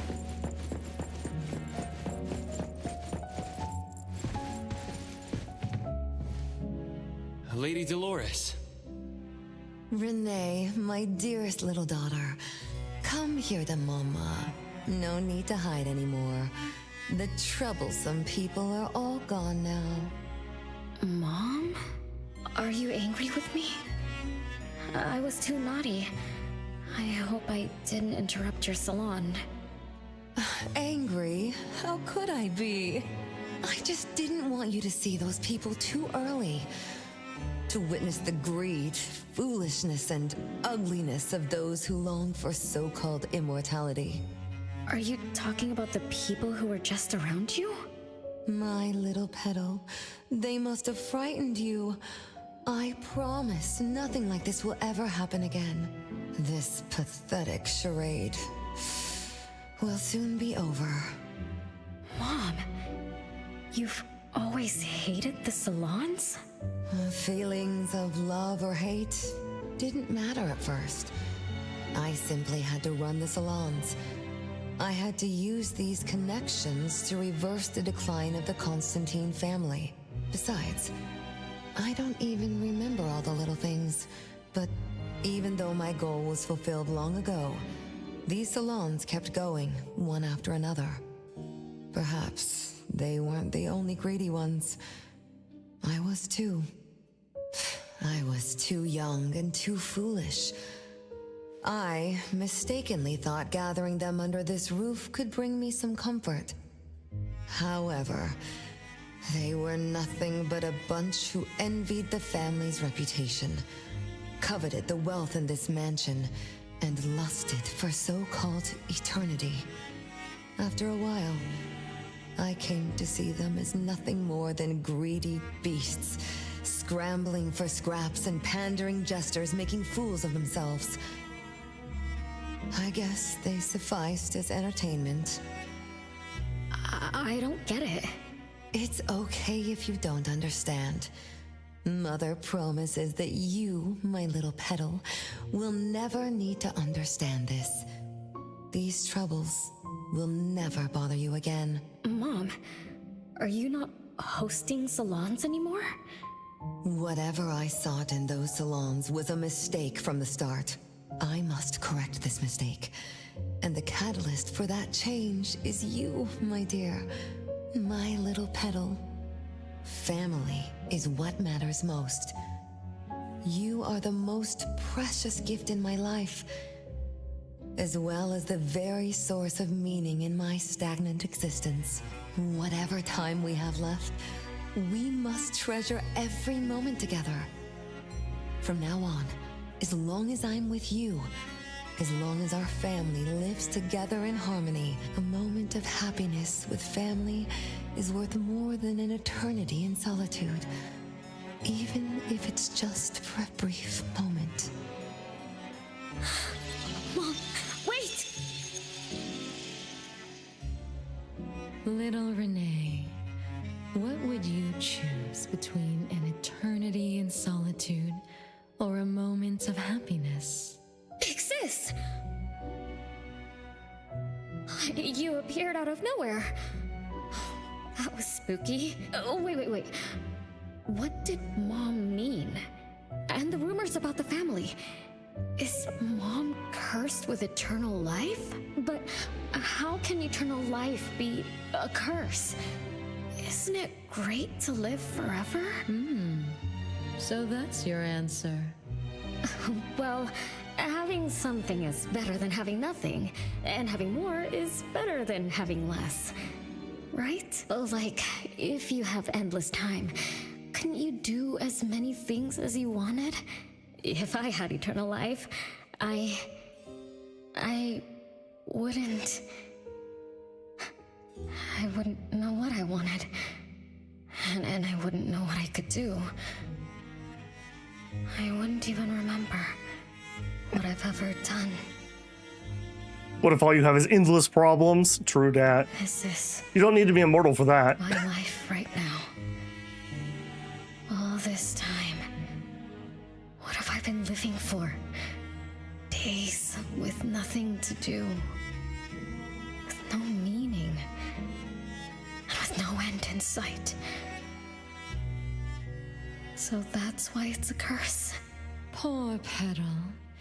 It seems that even after forgetting us, you still haven't found what you desired.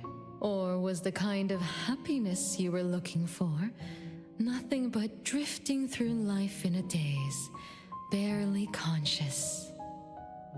No, I didn't forget you on purpose, Big Sis. It's not like that. Little one, you self-contradict and don't act as you say. But I believe you, because you've already paid the price. Just like your first answer, you made a choice before. That choice allowed you to return here by yourself, but it also made you forget everything, including us. You're saying Renee chose eternal life, like Lady Dolores. What do you mean? Me? Eternal life? No way. Did I? But what about you, Big Sis? Mom? Are you all alive? At least you weren't made into puppets. Thank goodness. Renee, you basically forgot everything about us. Mother, the one who gave us life, loved you so much. She used a picture of you as her bookmark. When she read before bedtime, her gaze would always drift toward your smiling face. Every little thing about you, your quirks, your habits, your childish nonsense, she remembered it all. You were the only one she had in her eyes and in her heart, as if the rest of us didn't even exist. That may be some bitter sibling rivalry? And we are the same way too. Mother, Elliot, Teresa, everyone is waiting for you. Won't you come see them? Mom? And the other siblings?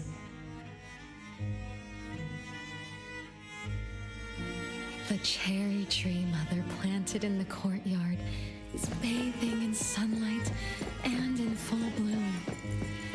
Time has come to a standstill, and moments of happiness place over and over again. That doesn't look ominous.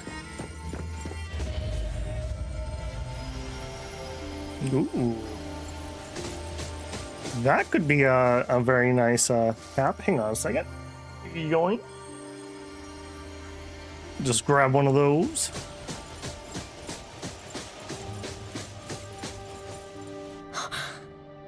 It's the same tree from before. The cherry blossoms. Oh, they're so pretty.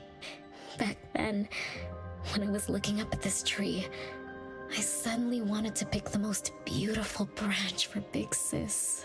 I thought she definitely looked pretty with cherry blossoms in her hair. So I reached for that branch as far as I could. But I lost my grip and fell from the tree. Then... oh, what happened after that?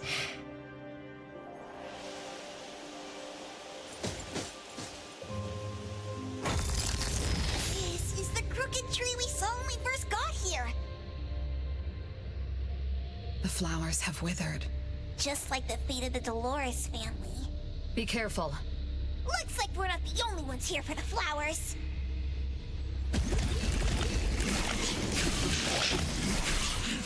Okay, well at least these are very doable fights. I was a little concerned that we weren't going to be strong enough.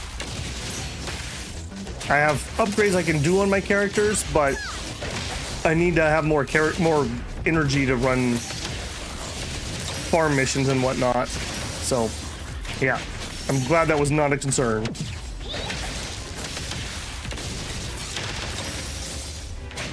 Easy peasy.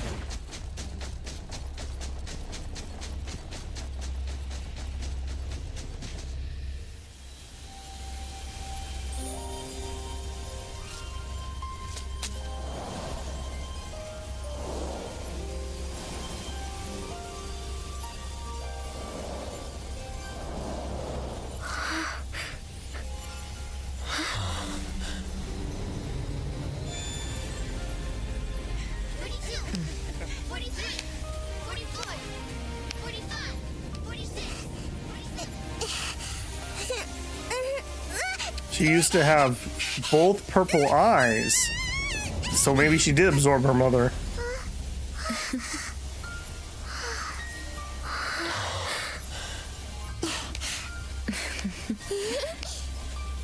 We've been waiting for you for a long time, Renee.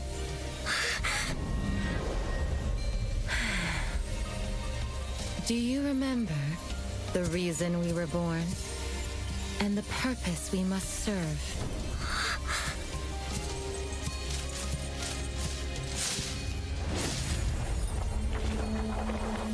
All excitement will eventually fade to nothing. Mother has long grown tired and numb to it all. After enduring long and lonely times, a wish began brewing in her heart.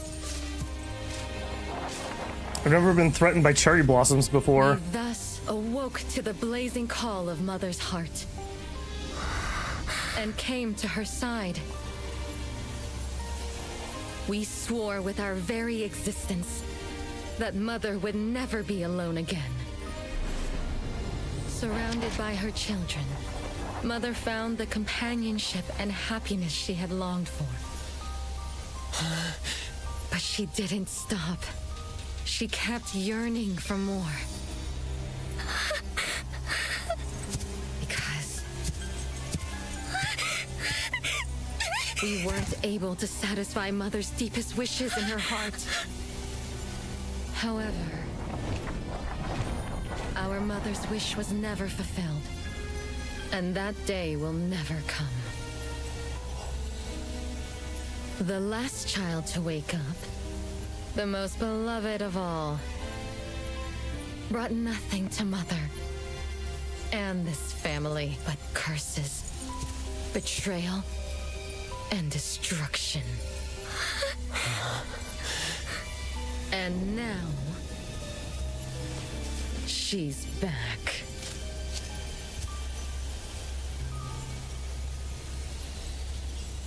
I've never been so threatened by a blossom before. Do you remember about the time our family spent here? From the very beginning, we were just wooden puppets sleeping in Mother's box. We opened our eyes in response to her deepest wishes. We answered her calling from the depths of her heart. Teresa, Elliot, Yvette. One by one, the children woke up and gave everything they got to put a smile on Mother's face. Those names are the same as the puppets found by the Bureau. This was Mother's miracle. She gave life to the wooden bodies of her puppet children. You went full Pinocchio. Never go full Pinocchio. All of us shared Mother's gift of eternity. In return, we brought her laughter and companionship. The happy times seemed to last forever, but Mother still felt lonely. She was still yearning for more. As long as Mother's wish remained unfulfilled, more children would continue to come to her side. And you, little Renee, are the last child to receive her favor, and the one she treasures most. So, we used to be puppets, and I woke up because of Mom's magic. Yeah, see, they got the weird filter there again. That must be the Esper ability of Lady Dolores. Our existence, our calling, and our purpose. Everything was dedicated to Mother. Thank you for helping me remember all of this, Big Sis. Unfortunately, you abandoned all of our duties. You betrayed us and committed an unforgivable sin. Sin? I don't get it. You forgot your family. You even forgot the sins you committed. But that's okay. I'll make you remember everything. That's exactly why I am here. The sin is recorded on Mother's registry in the study. Won't you go see for yourself? You could give us a better explanation. Nah. Everything started because of you. My ignorant little sister. Oh, wait a minute. Don't leave me, sis!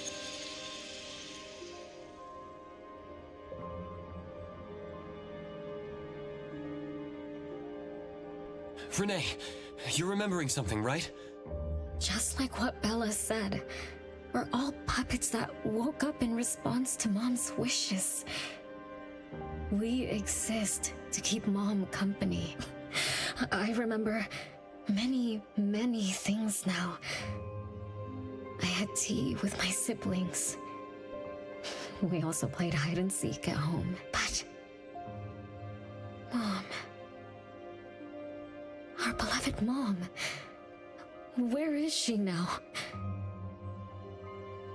I mean, you have one of her eyes. Why am I the only one alive by myself? Where did they all go? We'll have to check the study.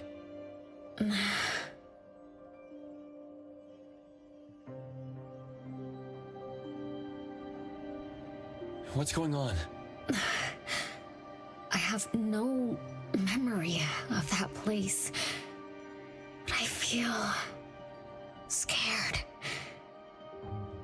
There is something in the study. Probably her homework.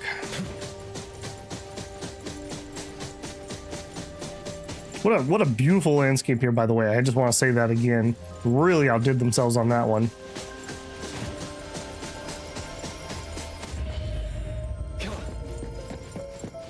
You see the blonde lady? Well, it seemed like the blonde lady obviously wanted to lure Renee here.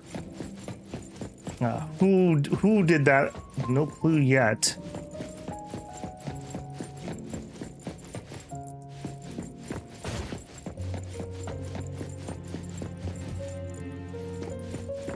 Dining table. Ooh, nice starry sky. Study. Flowers up to a country house looking thing.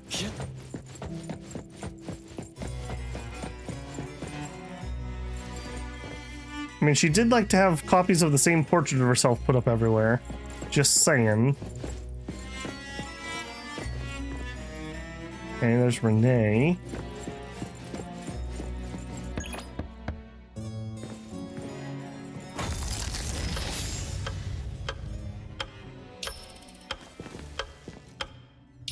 There's no way a crappy door can stop Master and the Ichidaime. This is the only locked room in the whole place. I smell secrets. Do not let your guard down. Be careful. Yes, Master. Another grandfather clock? Jeez, that's a weird looking, totally normal clock. This anomalous realm is related to the concept of time. Something feels off. Yeah, that totally looks like a normal clock. Wait, Natalie. It's the anomaly that attacked Renee. I think So something happened at 9 o'clock, maybe? It doesn't want to hurt us. We're not its target. Renee is. What was that thing about rule-based anomalies again? It follows rules. It only starts moving at exactly 9 o'clock, and its target is just Renee. You're right. Even if we attack it now, it'd likely be as futile as last night. If Blackbird is right, it only nullifies itself after completing its mission. It's getting closer to 9 o'clock. We need to find Renee as fast as we can. I don't know where everyone else is. I hope she's not alone. Let's search the area first.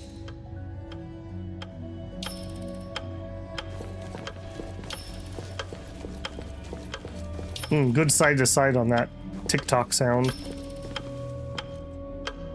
Yeah, really good on that. Melting clocks are always a good sign. I don't know why you guys are worried.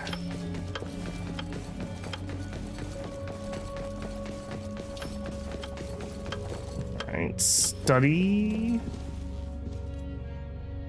Old diary torn page 1, early February. My memories continue to slip away. Even the little bits I can still recall are blurred now, like fading photographs. The passage of time barely registers. I can't remember what day it is. Sometimes when I host a banquet, it slips my mind and I forget to show it myself. The irony is that even with the host missing, the guests still carry on, pretending to have the time of their lives. Hardly anyone is actually offended by my absence. What binds them to me is profit and need, not respect, and certainly not loyalty. Even if I ignore them, they'll still come scrambling to attend the next one. How tedious. The curse of immortality has finally bared its fangs. As my old acquaintances grow older and pass away one by one, I was left with those who wanted something from me. In their eyes, I'm neither a savior nor a monster, but never a human. By now, I've stopped caring about the hushed whispers behind my back. In this frozen flow of time, everything has lost its meaning. Once the last traces of human warmth faded, all I've been able to feel is an endless, icy void. Hey!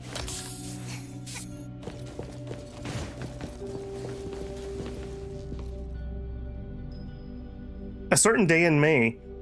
Portalin gave me a gift. He came in person, but I could barely recognize him anymore. In my memory, he was still a young man, chasing investors with nothing but silver tongue and big ideas. That elder with the wrinkled face and unsafe steps, was that really Portalin? He brought me a set of puppets, 7 in total, each one meticulously carved and lifelike. He said he hoped this gift would be of use to me, and he blessed me to find my desire. What is it I desire? I think I'd want someone to serve me, to be loyal to me. I'm tired of being surrounded by people from the circle who only care about my wealth and making connections, putting the act just to get close. I want a family, quiet, obedient puppets. Maybe that wouldn't be so bad. The circle's come up before.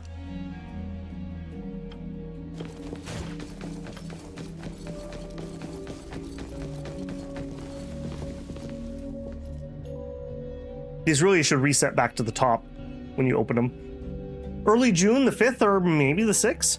For the first time in a long time, I have a day worth remembering. I wish I've carried for years has finally become reality. I've always treated those puppets as true family, and this morning one of them came to life.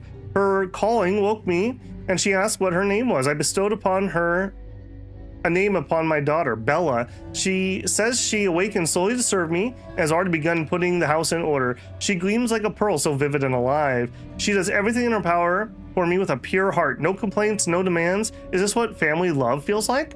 Will the others wake up just as she did? Bella, my daughter, my servants may need some time to get used to her. Not that it matters. If there's one thing I'm not short on, it's time.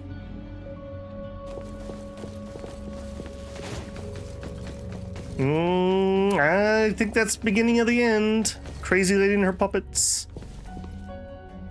November 31st, winter snow blanketed the cherry trees. Over the past few months, I've welcomed my children one by one. Bella was the first. She is flawless in managing the family, so perhaps one day I will entrust all of our affairs to her. Then came Teresa, a gentle soul who breathed life in the stagnant courtyard, adorning the lifeless manor with fragrant flowers. Next was Elliot, my first son and finest chef. No one knows my palate better than he. Albert is a lively child. Unlike his older siblings, Albert's full of energy and obsessed with cleaning and repairs, often erasing the manor's imperfections before the servants even spot them.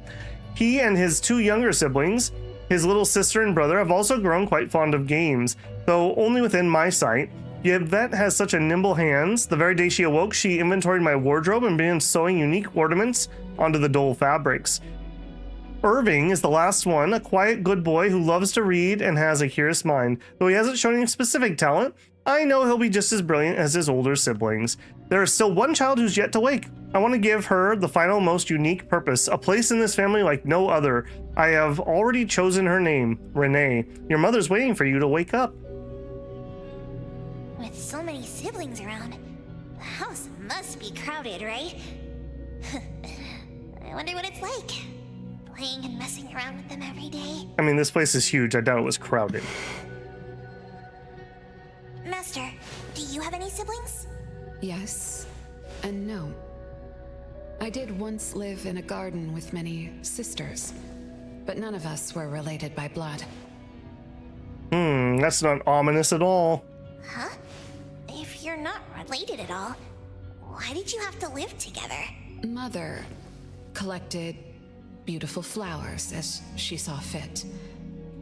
Of course, she was also a woman with no blood relation to any of us. That's so weird. Well, but isn't that not too different from the Constantine family?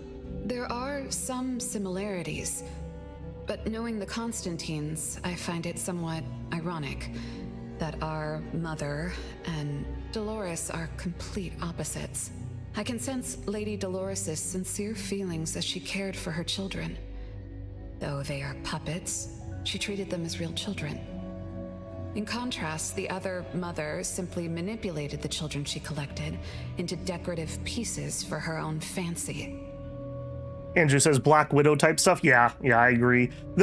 Whenever they use the word garden and they're referring to like people or children in like a manga or anime, it usually means some sort of weird super soldier type thing or something along those lines.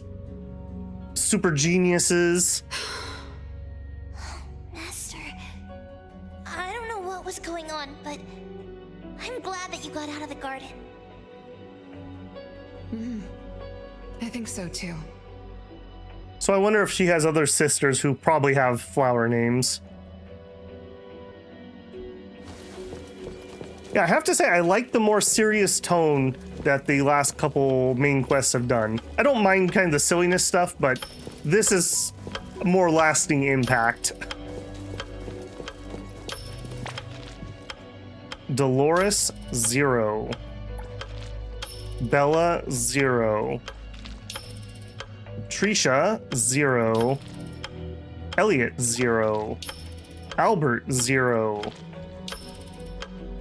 Yvette, 0. Irving, 0. Renee, 20,088. Okay, her number was negative, although maybe it was just a hyphen on the card. So what is that? Days she's lived? I don't know. Chances are, Lady Dolores has met her demise. Only Renee's number is different. We won't let it turn into 0. The curse of eternal life, a fallen family, a blank tomorrow. Hints about time are all over the place. Could the numbers represent lifespan? Huh? Let's see. 20,000 days is roughly 50 years. Blackbird also said that the family was gone for about half a century. Wait, does this mean 50 years ago? Renee should have... Based on this line of thought, she should have withered along with the family. But for some reason, Renee still exists in this world. Okay. So as the days go by, she's just... racking up life debt? If the debt collector abides by the laws of nature, then I believe you're right. All creatures abide by the laws of nature. Birth, aging, sickness, and death. Those who defy them must pay a price. Even espers with near infinite lifespans pay a price when they gain their abilities. Renee, what price did you have to pay? Why did your life freeze 50 years ago instead of reach its end? The debt collector must be hunting you because the laws of nature require your removal. They have mentioned that on a couple times on tooltips when we were loading screen. So it said something along the lines of like, every Esper has paid a price, and the price is not necessarily proportional to your abilities, nor is it necessarily directly related. So you could have time travel and your price was you have stinky feet or something, is how I interpreted that. So the puppets at the Bureau, they were Renee's family? Removed by the debt collector? I also don't think that there's any other species, so part of Nanali's price must be that she was turned into a cat. Master, what should we do? Renee's commission. A-Bone accepted the commission. There's no reason to break our contract. I'll do my best. It was a heavy price to pay, says MH.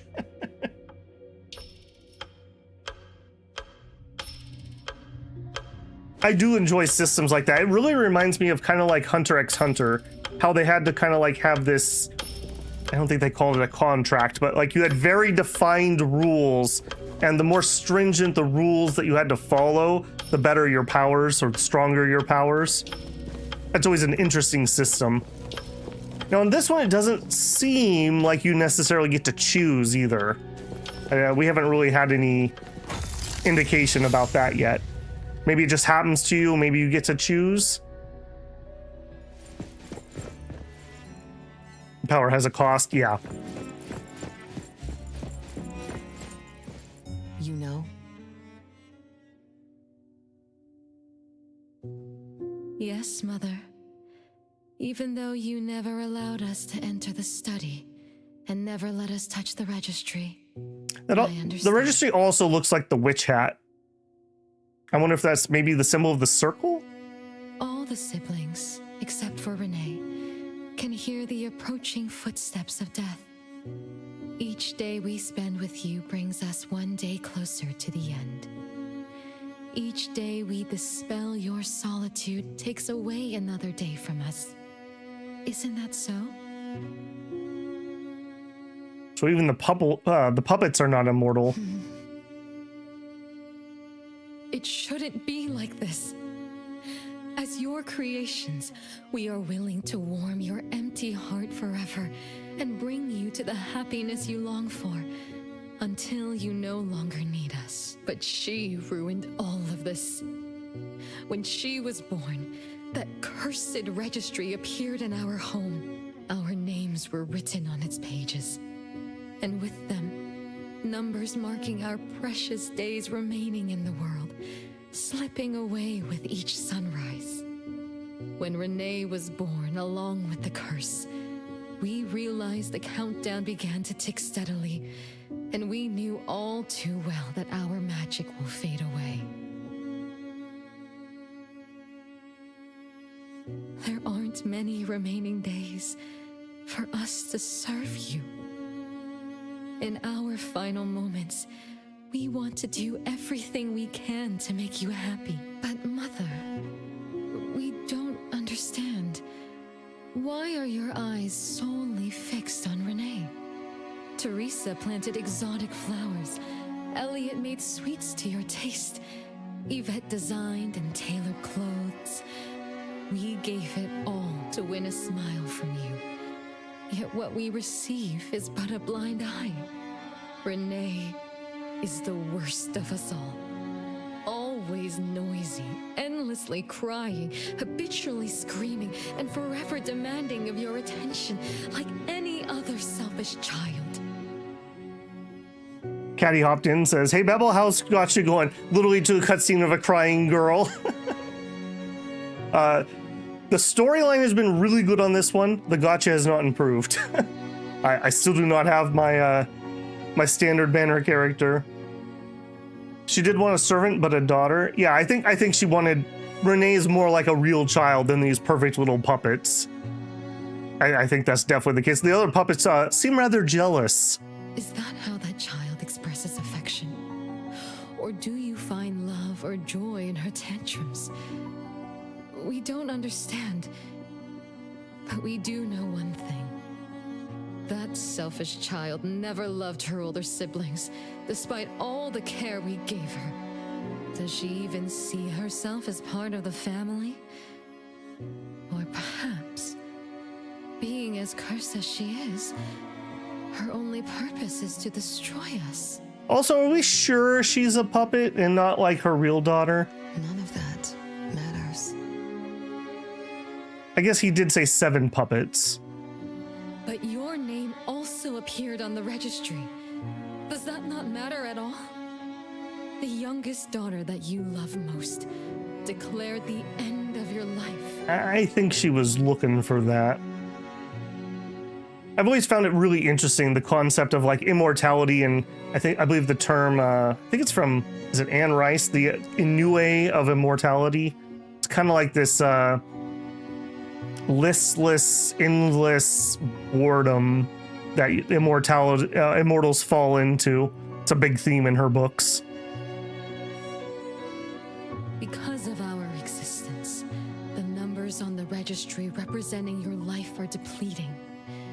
When the numbers reach 0, we will fall asleep with nothing left but gratitude. Fortunately, even when the numbers reach 0, you won't pass away. You were long banished from this world by that thing. You have never lived in the present. Even when the clock of fate dictated your end, as long as that thing offers you protection, you exist beyond the laws of nature. Yesterdays, todays, and countless tomorrows are all but the present to you, as you were forever frozen at that moment that thing took effect. Beyond that point, time no longer works on you. That also kind of reminds me of the way that dragons work in Final Fantasy XIV, where they basically experience all points of time as if it's their present. Kind of an interesting way to look at it. In the endless nightmares she brought upon us, this is the only thing we are thankful for. The malicious curse will never harm you. But even so, I won't forgive that child. Ever. Bella, managing family affairs has drained you. I'm tired too. Doesn't someone need to spend time with that child later? I understand. As you wish, Mother. As long as this makes you happy and fulfills your final wish, we'll maintain the facade of harmony until that child's curse destroys us all. No. That can't be right. Did I curse my own family? Am I the bane of my family, causing its ruin? Did I steal Mom's love away from the other siblings? Did I even take away their lives? I mean, even if you did, you're just a puppet. It's not like you did it on purpose. Look at you, denying that you ruined everything. Exactly like before. It shouldn't be like this. You're right, sis. But why me? I love you all from the bottom of my heart. Do you all hate me? If that's true, why were you waiting under the tree to catch me? Love-hate relations in this family are more complicated than you can imagine. But no matter how much you doubt it, you can't deny that everyone here has done so much for you. Teresa prepared gardening tools and took you to plant Mother's favorite flowers to surprise her. But what did you do? You barely scooped some dirt before rushing to Mother for praise. When Mother saw the cuts on your hands from fooling around, she scolded Teresa for giving you hard work. You ran around Elliot each day, saying you desperately wanted to grow as tall as he was. So he managed your diet and made sure you drank milk. But you, just because he worried you'd get cavities and hid the candy jar on a high shelf, You complained to Mother that your brother was giving you a harsh diet. So she was basically just a kid. Every time you fell and tore your clothes, someone would mend them meticulously. Nevertheless, you always ignored their efforts and pestered Mother for new clothes. Mother's wish was to have a harmonious family. We were all trying to fulfill that wish, trying not to ruin anything. It would have been so much easier to pretend and spoil you the way Mother did. We could have created the harmonious family Mother wanted, even if it was just a facade. That would have sufficed. On the other hand, though, the other ones are also only puppets, so it's not necessary that they understand exactly. We couldn't. Even after all your mistakes, we couldn't help but love you like real family. You were our most precious little girl. However, in the face of death, in the face of the curse you brought upon us, even the most sincere love wears out. From the moment you were born, we've been shrouded in the shadow of your curse. The most unforgivable thing is, Mother, she who brought us into the world, was the one to pay the ultimate price.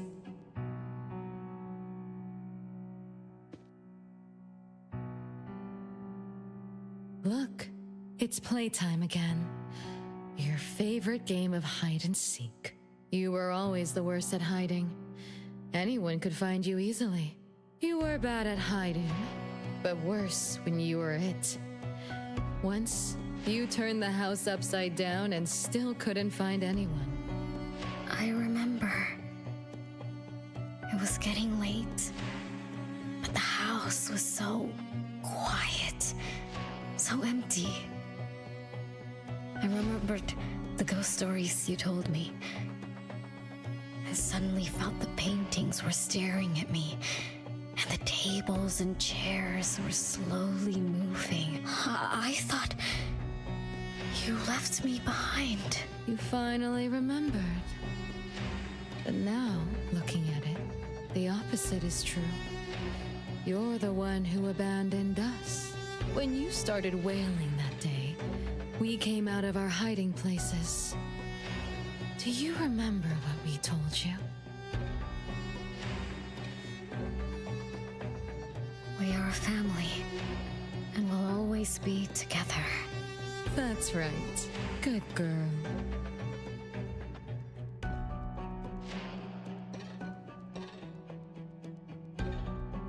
Time is up for hide and seek. Once again, you're all alone. Come find us. I'll be it? This time, you have to find all of us. We'll be waiting for you.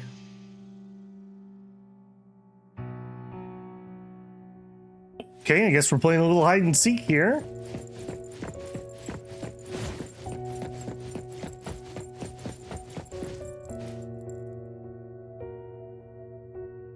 B, so that's maybe Bella, a little Bella gift from keychain. Mom to all of us.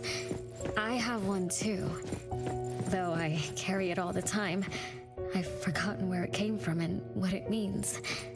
Oh, it's so good to be back. I found you. I finally found you. My most important family. So let's get our predictions in. Does red letters? It's strange. Mom doesn't like red. Why would something like this be on her clothes? Does Renee survive this? What's your prediction? I'm gonna say no. I'm gonna say no. I don't think she'll survive this. B-E-T. Elliot, Teresa, Bella. Okay. Yeah. They're labeled. I'm still bothered by those red letters. Aren't they the first letters of names? If they are names, they do match with the voices we heard earlier. But that bright red, it's like a warning. think Mom did this. They truly loved me once. Which is why now they hate me so much. I understand. I'm sorry for making you go through so much in the past. I'm sorry I'm only learning this just now. But I'm grateful that I finally do.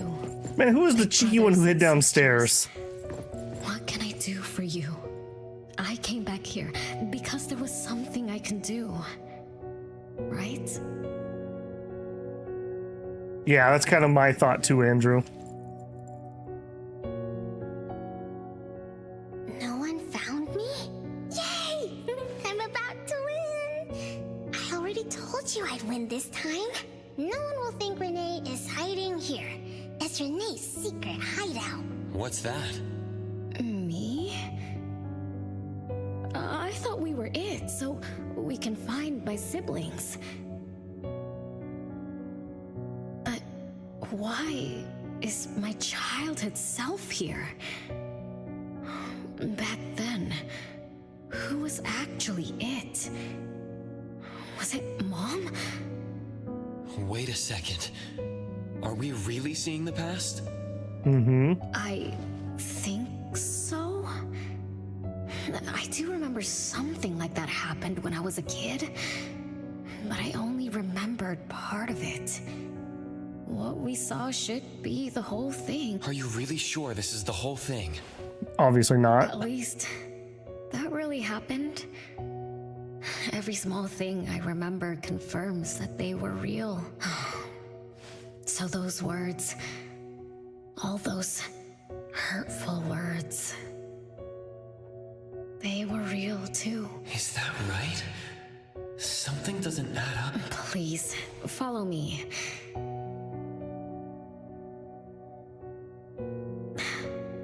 That's my hideout. In the cabinet? Is this where you got locked?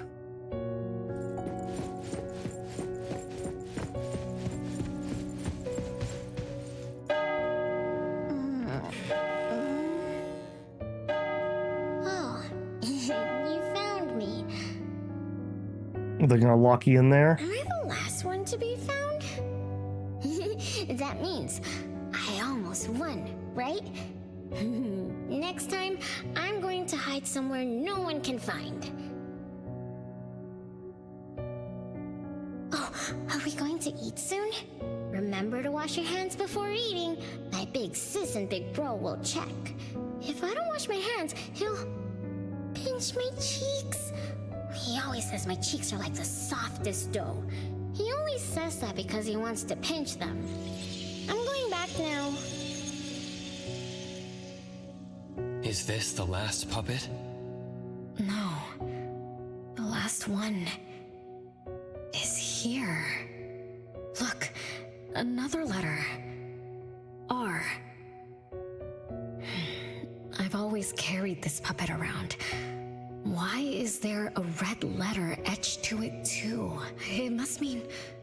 You finally arrived, Renee. Yes. Big sis, I'm back. But you still don't understand. All you did was watch a replay of how our family met our demise. You must have enjoyed how we cursed ones relive our miseries day after day. No, Big Sis, that's not true. The audience, forgetting they were part of the play, denies their sins, as if forgetting would make it all go away. Have you ever wondered why you forgot this home? Forgot us? Were you forced to forget, or were you unwilling to look back? Renee, you can't lie to yourself. I forgot about the family because I was escaping the past. Looks like you finally found the answer. Yes, I was born from your desire to escape everything. You left all the painful memories of home with me, so you could live carefree in your blissful ignorance, and I will forever call you back, trying to make you remember. You belong here, You belong to our family. So one day, you will knock on our door again. I like that they also take their time with the storytelling here. Renee, what feelings do you carry as you come home? Now that you remember what happened when we were children, now that you know of the curse you cast upon us, are you shaken?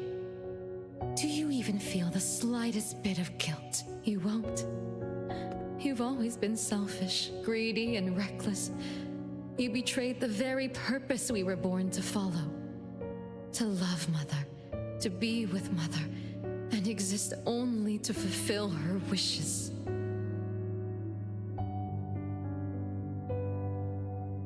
I'm so sorry. I'm so sorry. You shouldn't apologize to me. Have you ever thought about our mother? Our mother who exists outside the flow of time? What could be her ultimate fate? Mom?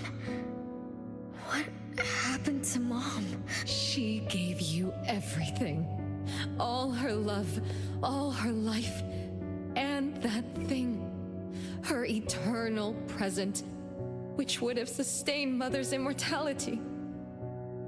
I don't think Mother wanted to be immortal anymore. Wait a minute. Big Sis, don't leave! The clock still turns backward. Let's return to the past to witness that final day of destiny where you are forever frozen. Come then, child of betrayal. I'll be waiting for you on the final stage.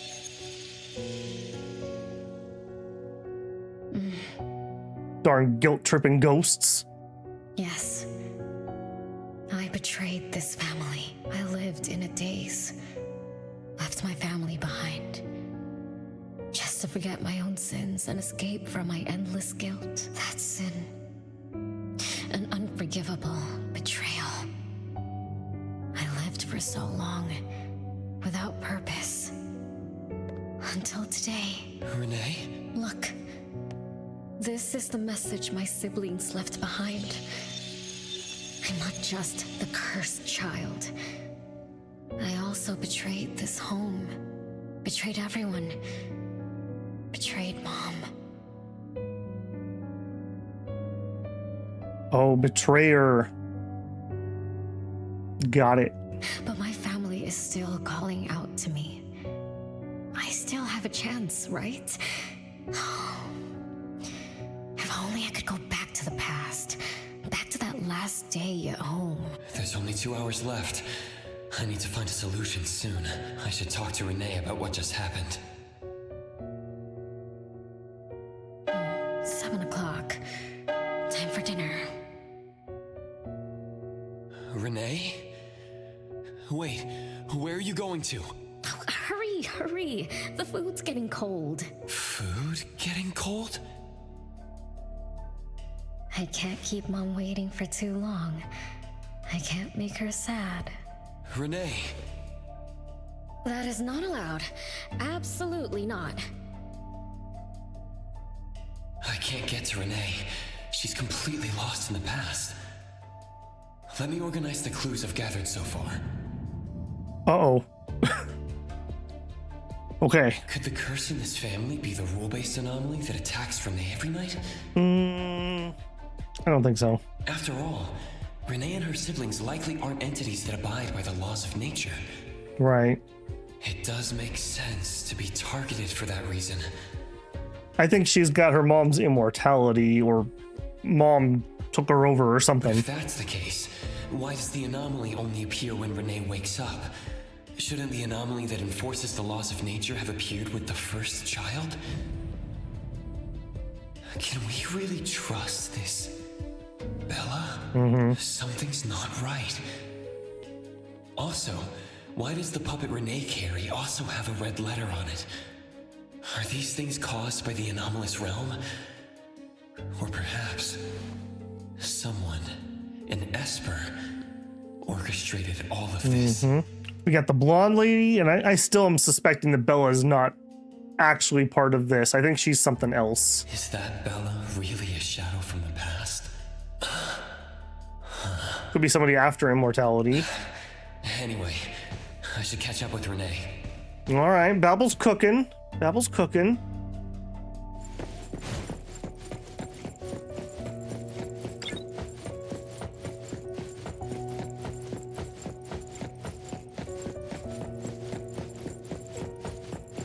So the puppets that have been appearing are literally just puppets. So they're not actually that suspicious. Although who sent us the puppet is still also the question. It's got to be the blonde, was it Fuka? Fuvu? Whatever her name was.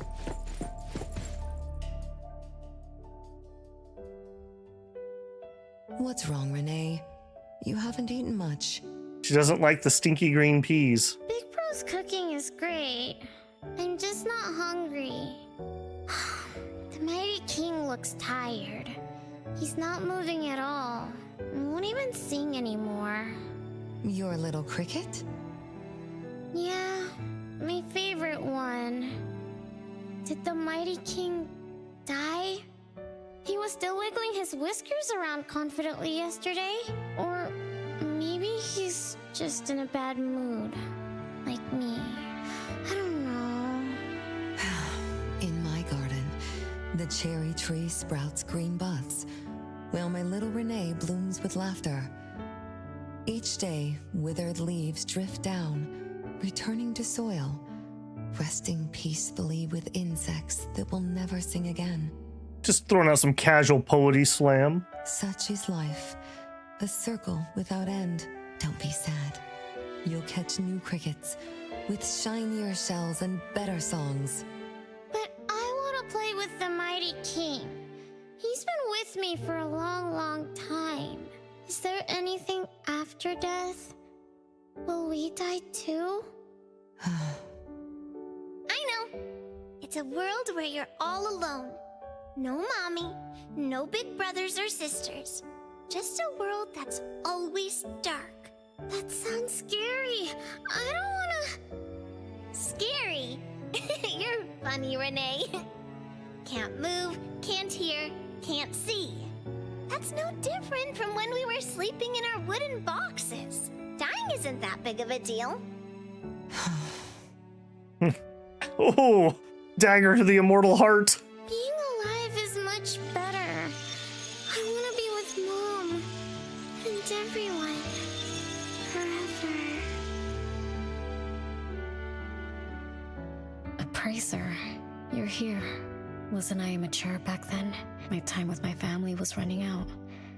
Mom had to witness my siblings enter the final countdown. Yet she still had to answer questions like that. Mom, who loved us deeply, must have been terrified of losing us too.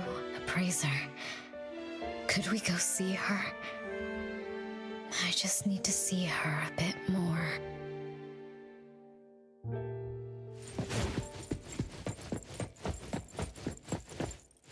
Okay, I feel like we're getting close to the climax here. I hope I didn't take a wrong turn there.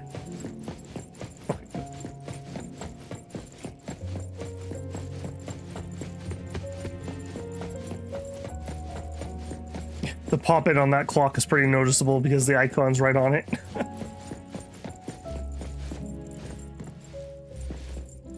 Dolores' room.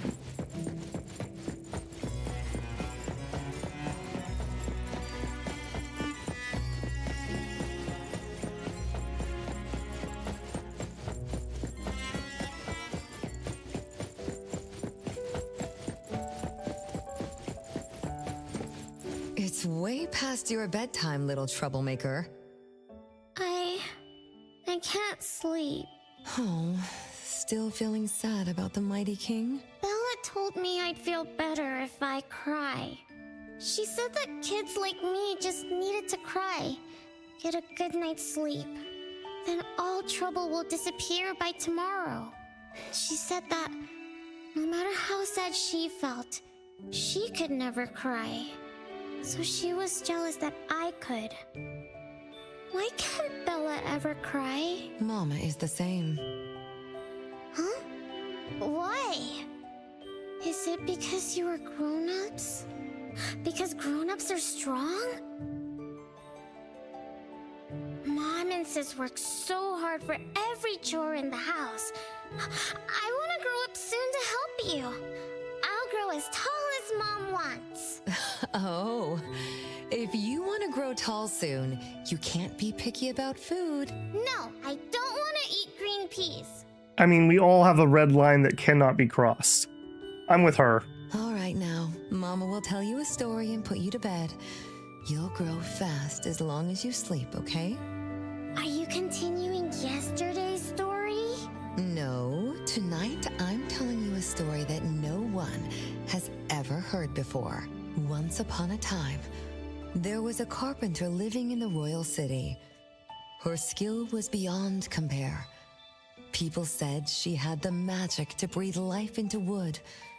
If she wanted to, those lifelike puppets she created could become alive. The old carpenter loved crafting, but she was facing a most difficult challenge. As she grew older, her eyesight was no longer as sharp, and her hand that held the carving knife wouldn't stay still. Could that be the end? Know that feeling. She remembered what people said about her. If she was as good as they say, couldn't she craft her own assistant? She made up her mind, then began to work. What should a perfect child, a real child, have? He should have the strongest body. The child was born. He was sturdy, yet nimble. And once his spring is sprung, he could run 2 laps in the royal city with no one able to keep up. Everyone congratulated the old carpenter, but she shook her head and said, "No, this isn't a real child. What should a perfect child, a real child, have? He should have the most beautiful face." The child was born.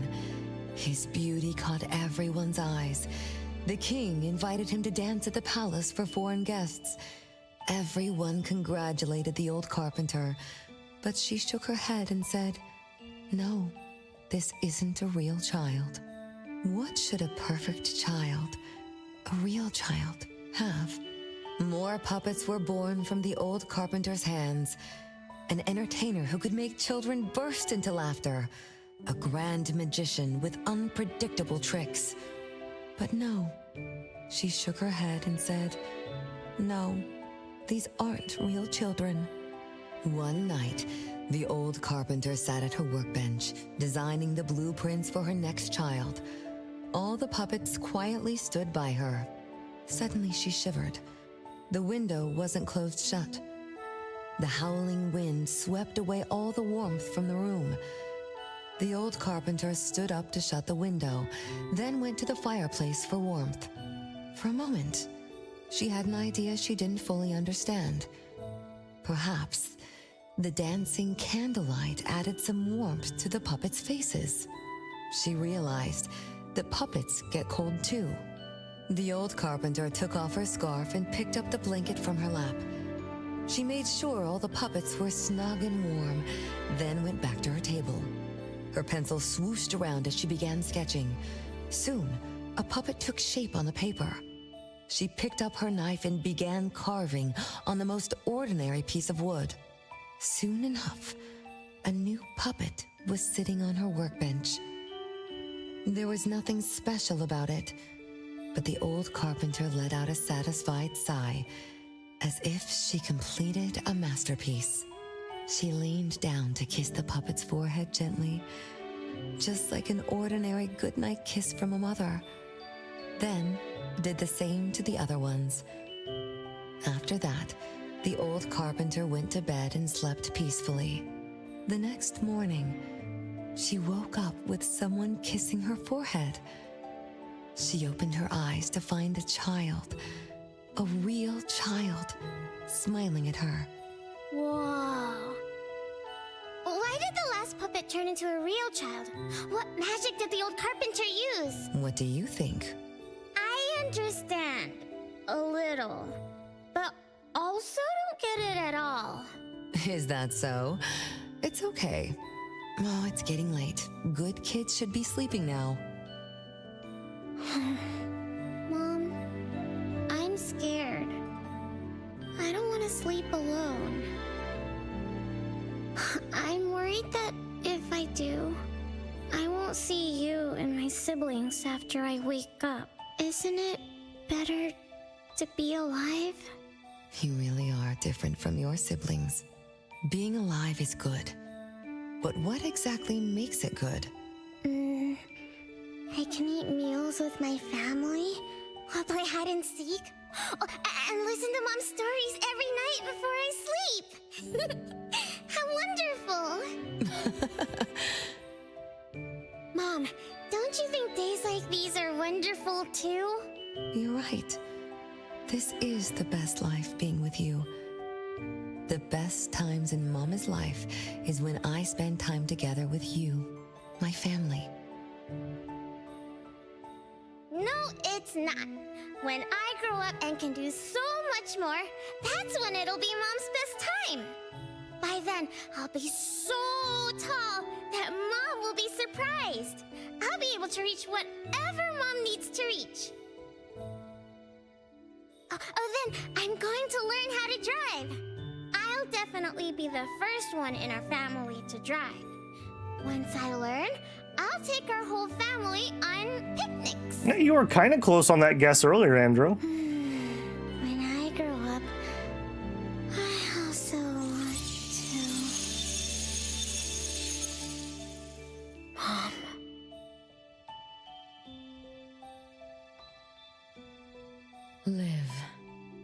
Live forever and ever. Do you remember now? That most selfish and greedy wish you made to our mother. With our death sentence, we should have turned back into puppets over 50 years ago. Have you ever wondered why you've been able to escape the debt collector until today? That's the secret that granted eternal life. The secret that froze Mother's body and soul at that very moment, and the price she paid for this eternal moment. Exiling herself out of the mortal world, living without worry or care, without joy or sorrow, without thought or feeling.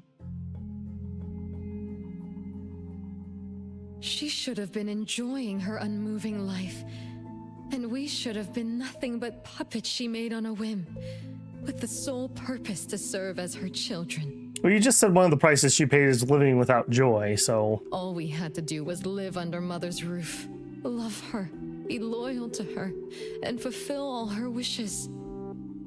It should have been that way, even when faced with the registry, faced with the curse you invited.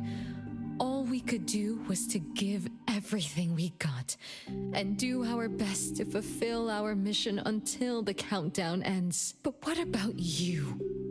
You endlessly sought for Mother's attention, affection, and everything she could possibly give.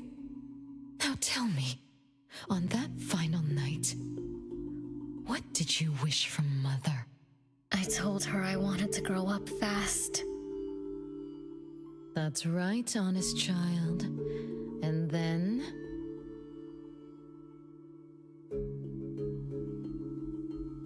So, Mom gave it to me. Her eternal present. No, it shouldn't be like this. I didn't know. What have I done? I mean, I don't think you can take the blame for that. I really don't think you're at fault here. Renee, it's not like that. Yes, the eternal present that should have protected Mother is now in your eyes. You didn't just betray us, but also the person who loved you most. So tell me, how does that make you feel? Guilt? Regret? But you don't need to apologize to me. We'll forgive you, and Mother will still love you. You're still our adorable little one, our innocent troublemaker. Forgive me. I can still earn your She wants your eyeball, kid. Yes. As long as you give up the eternal present, cleanse yourself of your greed for life, we will forgive you for the sins you committed. Okay, so if our guess that this is not actually Bella is true, that would be their goal. They want the eternal present. Pretty, understandable thing that someone would want. Come, Renee, my sister. Come to us. We're all waiting on the other side to reunite with you, never to be separated again. There's also a clock ticking. Don't listen to her!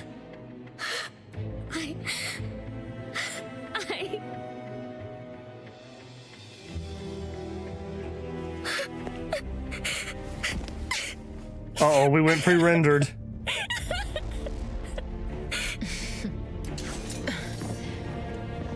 Who exactly are you?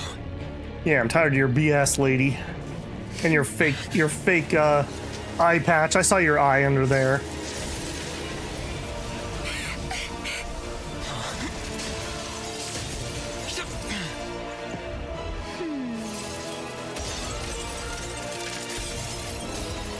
Watch out! I like that we went for the sword to the neck.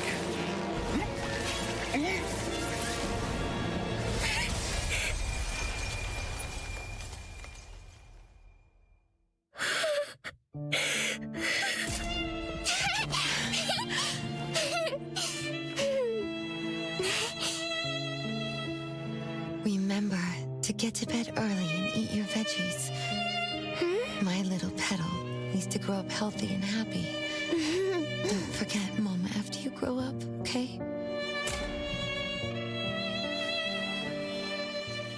What is life? Promise me you'll find the answer for me, okay?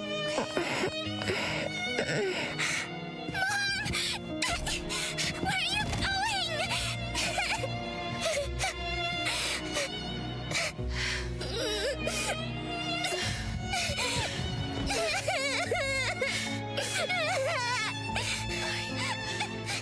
Don't need you.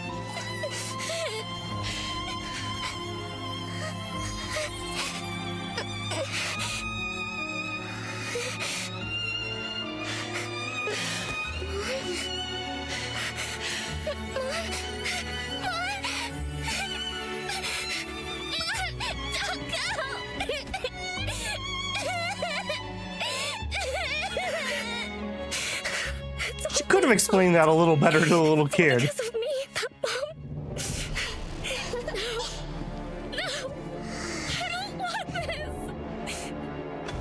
See? Now I can live forever.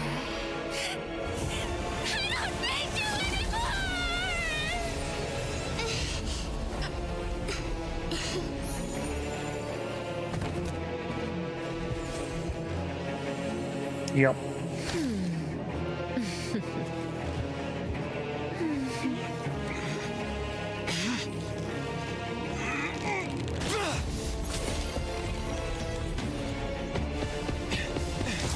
Okay, I did call the eternal promise was that eye.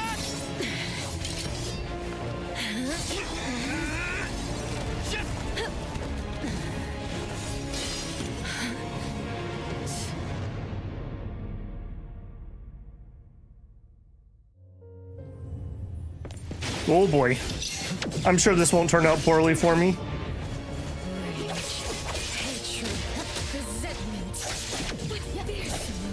Okay, double swing seems to be her normal MO.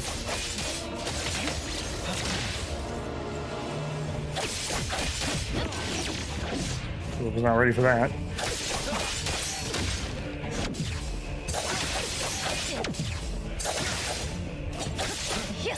Feeling good. Kind of reminds me of the rain fight.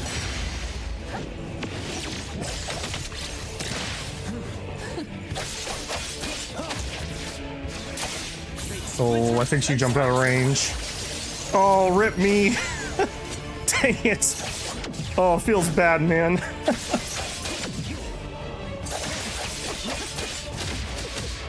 I like that she actually goes into sword guard while you're attacking her. Not too difficult. Double dodge.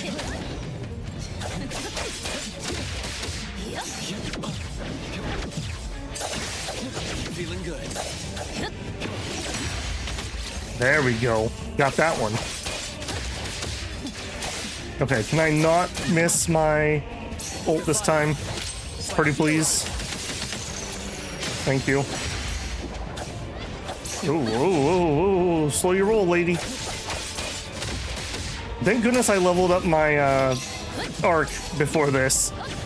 That would have been rather awkward.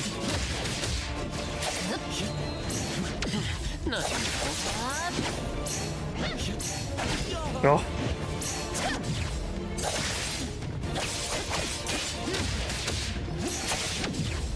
Feeling good.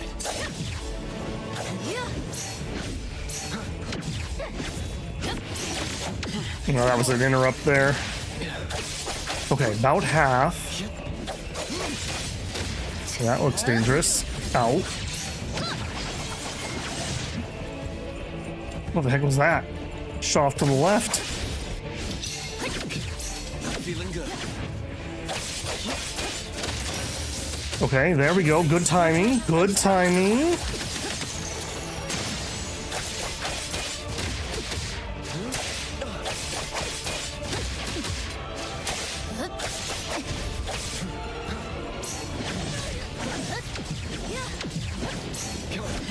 Not too difficult. Oh, jeez. I think I made her angry. Whew. I don't like when people steal things. You're just a plaything in this illusory realm. Oh, illusionary realm. Andrew's 2 for 2. Oh, gosh. Okay, I see. That's not too bad. Assuming that they only are one and dones. Nope, they're not. They're not.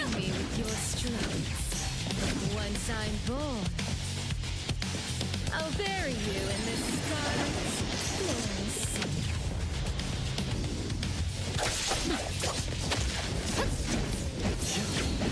Jeez. Oh, jeez. Oh, failed that one horribly. Did you change your tempo? I think you did. Feeling good. Yo, dog, I heard you like dodging, so I had you dodge while you were dodging, so you could dodge while you're dodging. And ult almost ready, but don't waste it. Careful timing here. I don't think she got out of that. Okay, good. Ult's freeze time, just in general. As in, like, nothing gets to move out of your ult or anything. Feeling good. It's fine. How we doing? We're at about 2/3 life. We're doing okay. Oh, that's spicy.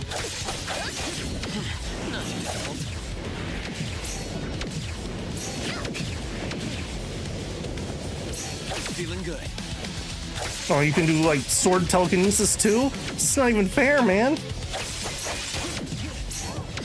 Not too difficult.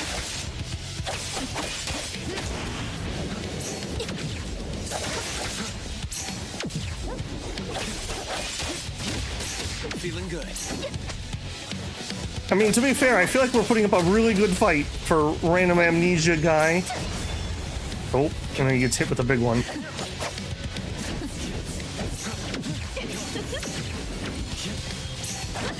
Not too fake splinter and fracture. Whew. Okay. Don't choke, Babel. You got this. Oh no. Oh no. It's all falling apart. I wonder how much of this is scripted that you win, if that makes any sense. Like, what happens if I do die? Feeling good.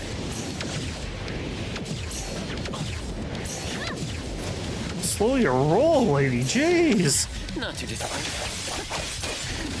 Apparently, we're just surrounded by thieves in this world. I also just realized that. Oh, jeez. Okay, triple quad hit.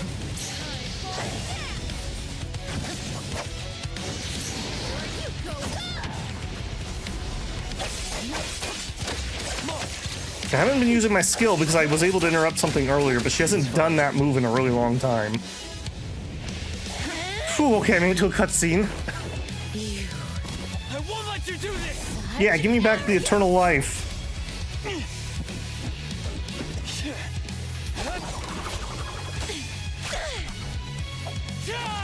Is that it? I have the power of God and anime on my side. What do you got? Come again! You win! Wording, lady, wording. Unfortunately, this is the end! Cower before me! No, she pulled off the eye patch. Now she's serious.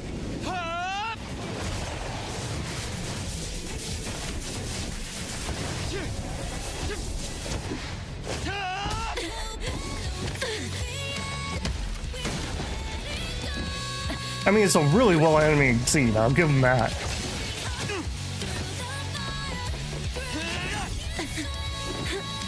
I'll be very curious to see if they can keep up that level of quality at a decent pace for releases.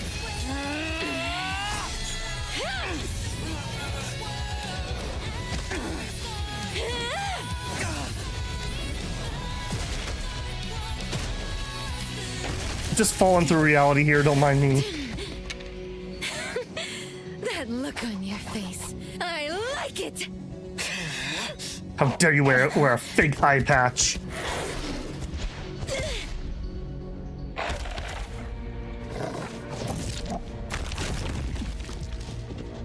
Oh, it's chaos. Now you did it. Oh, he took off the face mask that he was wearing pointlessly.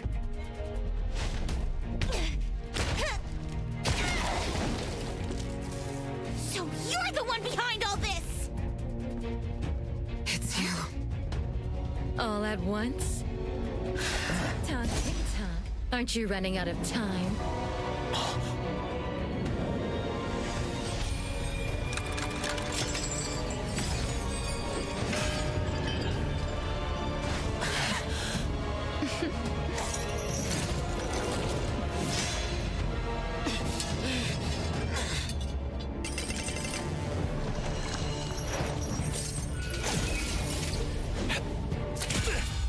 Okay, good job.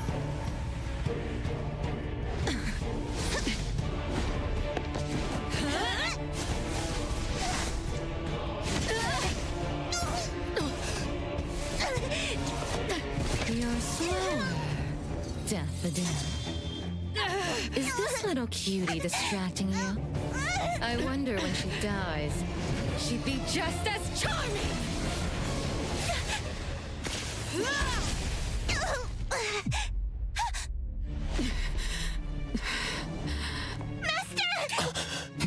How nostalgic, sister.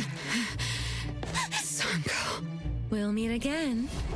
Just so you know, Mother misses you too. You stole something from me. The tentacle ball. I think that's more of a tied up thing than a tentacle thing. Daffodil! I'm fine.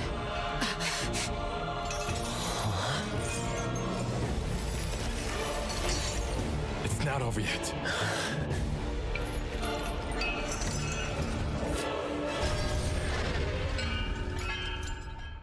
Yeah, we didn't really solve the problem, being that he's gonna keep trying to collect on Renee if we don't defeat it somehow. Yeah, you do like triples, don't you? No, double. Alright. When I actually have a team this time. Okay, double, triple.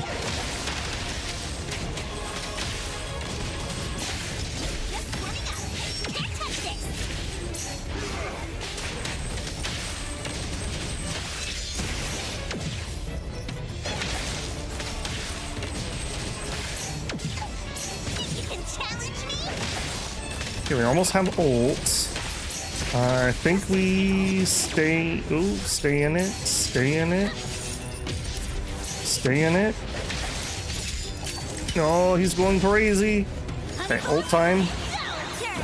Okay, I just need to do auto attacks. That's the way her ult works, if I remember right. We get like follow-up damage essentially.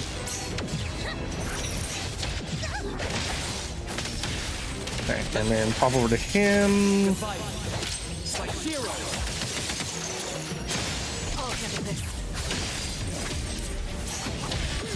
I mean, she just got stabbed, man. Why does she gotta fight this one? I feel like she should get like a 5-minute break at least.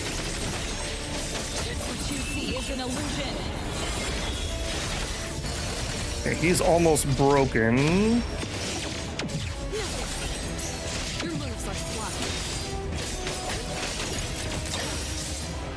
Broken, but I didn't really have a good setup on that, unfortunately. Oh, what a horrible timing. Now I have my ult.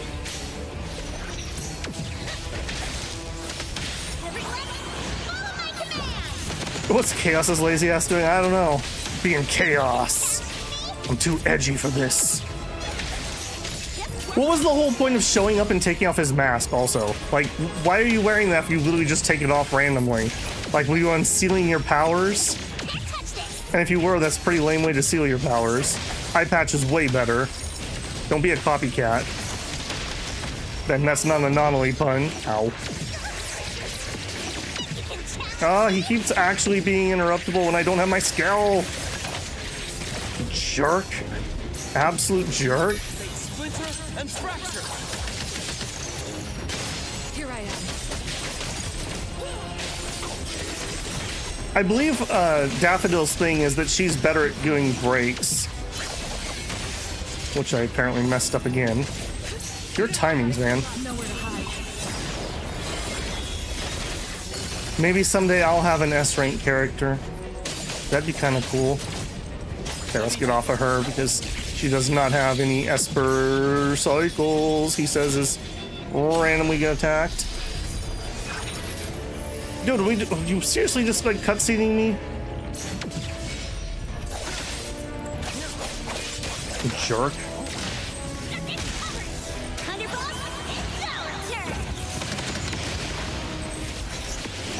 Oh, and of course. Oh, there we go. There we go. Finally, an actual skill interrupt. I can do it, I swear.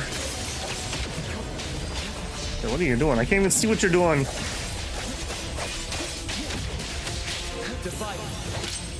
Who knew we were gonna have to do a boss rush?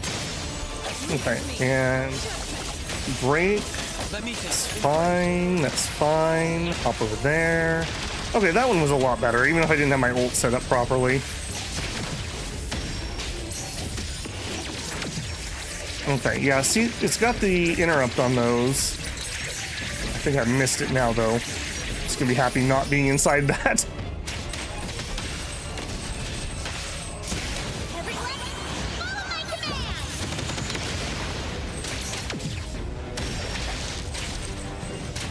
What's the matter? Are you slowing down a little, man? What's the matter? Is the bell tolling for you? I will feed you the next.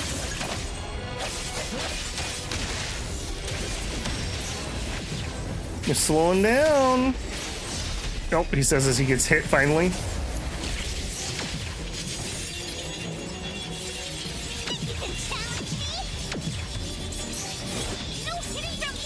Oh, he's so close. Stop switching my camera angle. Oh, jeez. This is not even fair, man. What you see is an illusion.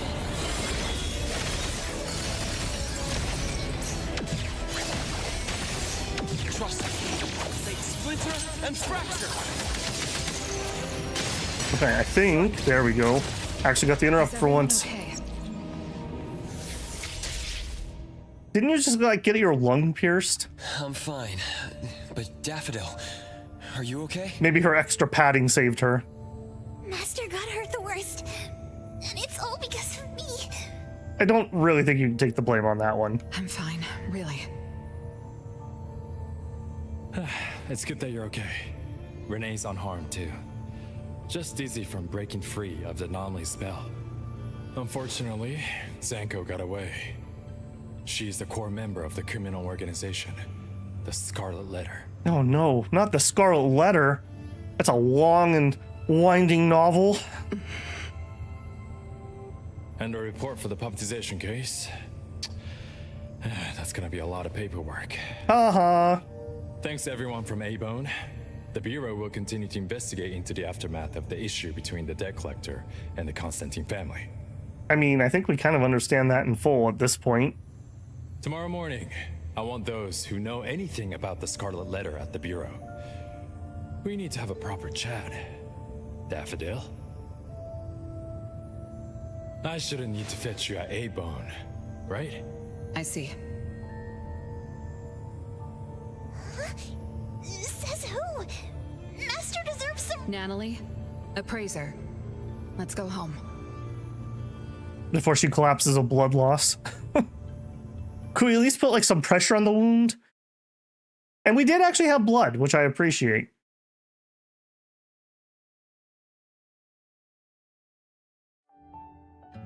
Talk to Daffodil. That was a pretty good story, I have to say. A lot.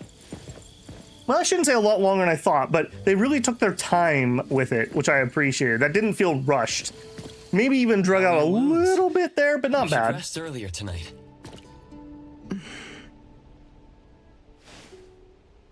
It'll be fine soon. Do you have like Wolverine regeneration powers? And how are you? Are you okay? Her Esper ability can affect people's minds through auditory and visual hallucinations. I see. So all the stuff Renee and I saw were illusions layered on top of the debt collector's anomalous realm. Or rather, an illusory world tailor-made to her understanding of Renee, after thoroughly excavating Renee's thoughts and feelings. In other words, Zanko used her Esper ability to alter the family's history, making Renee believe she was responsible for her family's deaths, leading her to voluntarily give up her eternal present. The eternal present probably requires the owner's verbal consent before it can detach itself. An anomaly that can grant its host immortality must be incredibly rare. The Scarlet Letter has acquired more than one rare anomaly. The incident at the Abisu auction was also their doing. With these reckless hits, it's like the Scarlet Letter is announcing their arrival at Hetero. This is just what their leader, Madame T, will do to demonstrate her superiority. She probably should cut back on the tea then. Lady T. Is she the mother Zanko spoke of? When she said mother misses you too, could it be?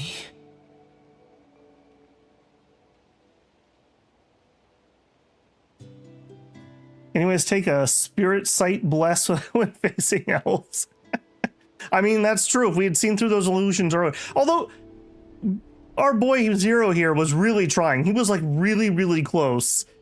He suspected everything. He just didn't manage to seal the deal, which I don't think we had enough clues that we could have done that. I should have killed her back then. I believe, wasn't it daffodil bulbs that the Roman army used to have in case you were mortally wounded and you didn't want to suffer? I'm pretty sure it was daffodil bulbs. So, Zanko used scarlet letters to spell betrayer. She could be considered my adoptive mother. I don't deny that she gave me the first home I knew of. It's true. I was once a member of the Scarlet Letter. I mean, we've literally picked that up already. No wonder Chaos spoke like that. He must have known that Daffodil was a member of the Scarlet Letter, the criminal organization he's pursuing. So Zanko went through all this trouble just to get the Bureau's attention? I think they probably just wanted the immortality item. What matters now is that you're Daffodil from the A-Bone Antique Shop. Thank you. You're a good person. Yeah, try. It's getting late. Good night, appraiser. Well, Bella would be Belladonna. So like Nightshade. Chapter 4, a research in Scarlet. The next morning. Appraiser, have you seen Master? Daffodil isn't here? Yeah, but she had to go downtown, remember? She's been gone this morning and hasn't come back. Maybe she is assisting the Bureau. For that long? We're here, the Avon Antique Shop. Appraiser, Natalie. Good morning. Renee! How are you feeling? And this is? This is Linko from ETD6. Linko. Ma'am, your pants are unbuttoned, and you might want to fix that. Oh, so Chaos is handing Renee over to ETD6 to take care of. Hello there. Take care of? We were just going in the same direction. Linko also has something to do at A-Bone, so I gave her a ride when we left the Bureau. Linko, you have some business here? Mm-hmm. I do have stuff to do. What are you up to?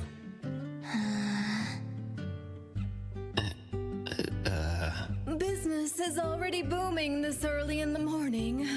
So are we gonna get like paid from Renee, or? Wonderful. What was I here for again?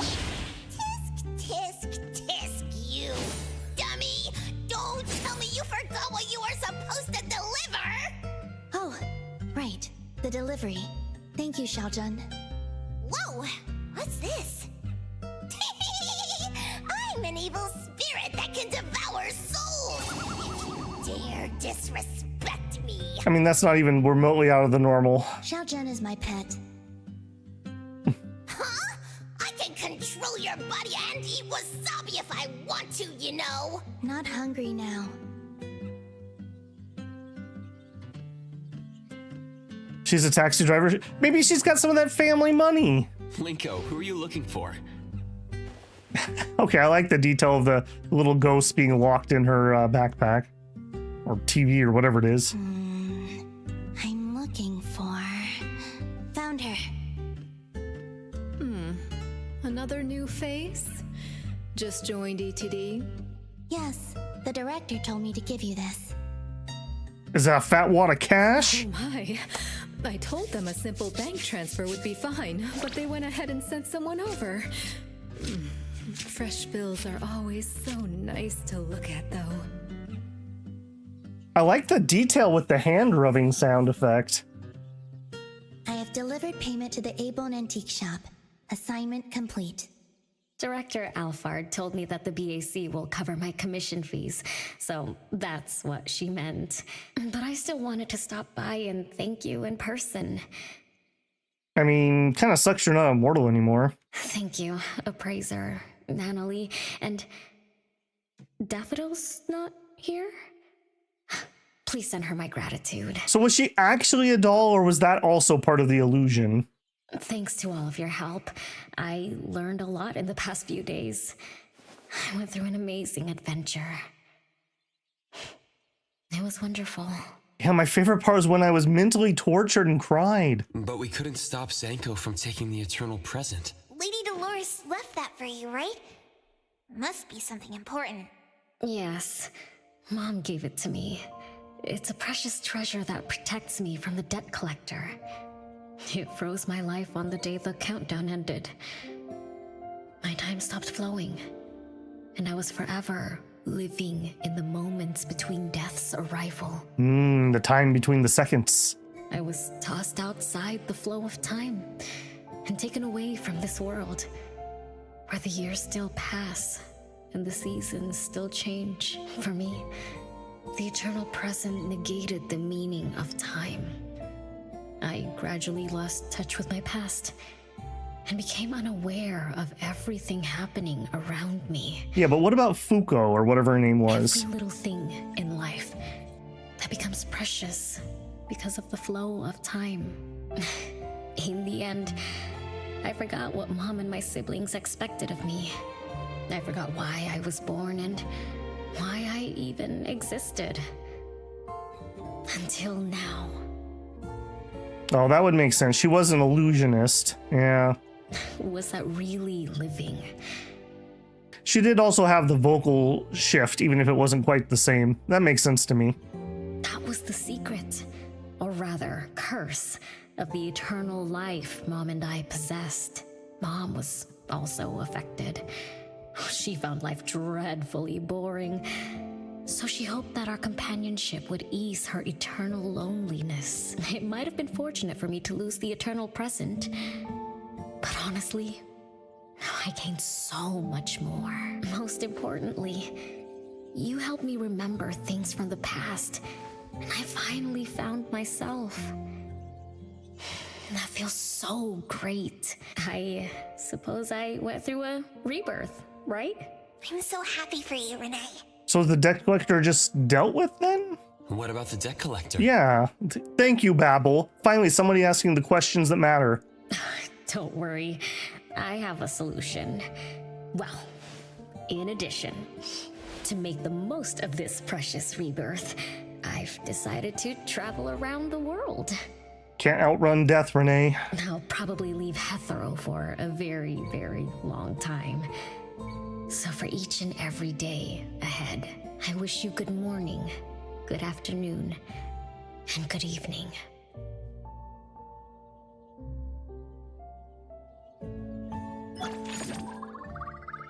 Debt induce.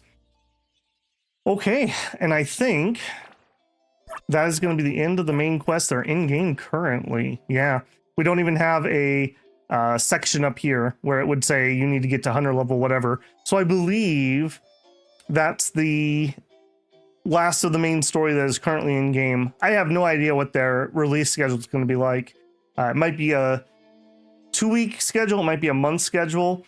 I have to say the production quality of those have been really good. Even some of the side stuff's been like voiced and animated, etc., etc. Like I said, the whole I joined a band thing was totally animated. It had an AMV in it and everything. So very interesting. It's their problem's going to be like almost all gacha games. Is there enough in game to keep people busy between patches? So that'll remain to be seen.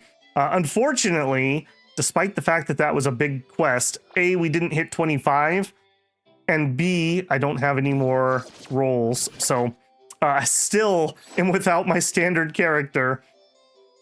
That's pretty rip. Wasn't the moral of the story immortality bad? Well, I don't know if it necessarily was bad. It wasn't enjoyable there. See if she was given a favor? Yeah, definitely could. She decided to die? Well, I mean, she's mortal now, so I guess we all decided to die, as it were.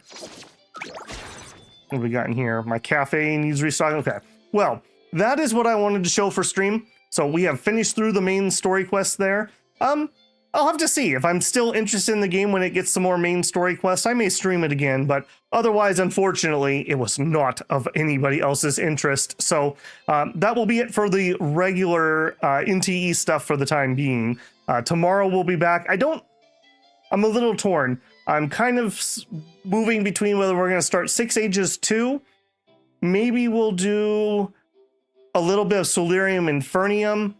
We'll see. I kind of want to have at least another week off before I start another Shadow Empire, which is probably the next big playthrough. So watch this space is, I guess, all I can say. Too many people streaming. Yeah, and while I have done gacha stuff on the channel in the past, it's never been popular. Never been popular. It's more of a Babel does it because I can vaguely justify spending time playing it if I'm streaming it. So there you go. I just don't have the free time anymore. Yeah, we're just finishing up, Droog. Just finishing up. It was a good quest today, I have to say, if you want to watch the VOD on that one. All right, well, I may come out with a video with some thoughts about this, because I do have some strong thoughts. I think this was a better release than Infield, if I'm being honest. So yeah, I may come out with a video about some thoughts on that, but stream-wise, we're done for the time being. All right, guys, enjoy the rest of your Sunday. Thanks for hanging out. I do give this a big thumbs up, though. So if you haven't been playing it yourself, download it and give it a try. It's just doing something different, and it's quirky, and that wins something. At least it's not another Genshin clone. I'll definitely say that. All right, well, if you did enjoy it, don't forget to leave a like. If you're not subscribed, I hope I've earned your subscription. We do lots of things, gacha and obviously not gacha. Plenty of strategy and whatnot coming our way. No new releases too close, but we have some coming down the pipe that I think are going to be pretty popular. If you want to support the channel, you can always join me live for a super chat, leave a super thanks on a video or VOD. Check out the memberships. That does get you early access to things I'm recording. Right now, that's Solarium Infernium, but that changes all the time. And if you just want to leave a tip, there's also a Patreon linked in the channel info. All right, guys, enjoy the rest of your Sunday. That's going to be it for me. Babble out.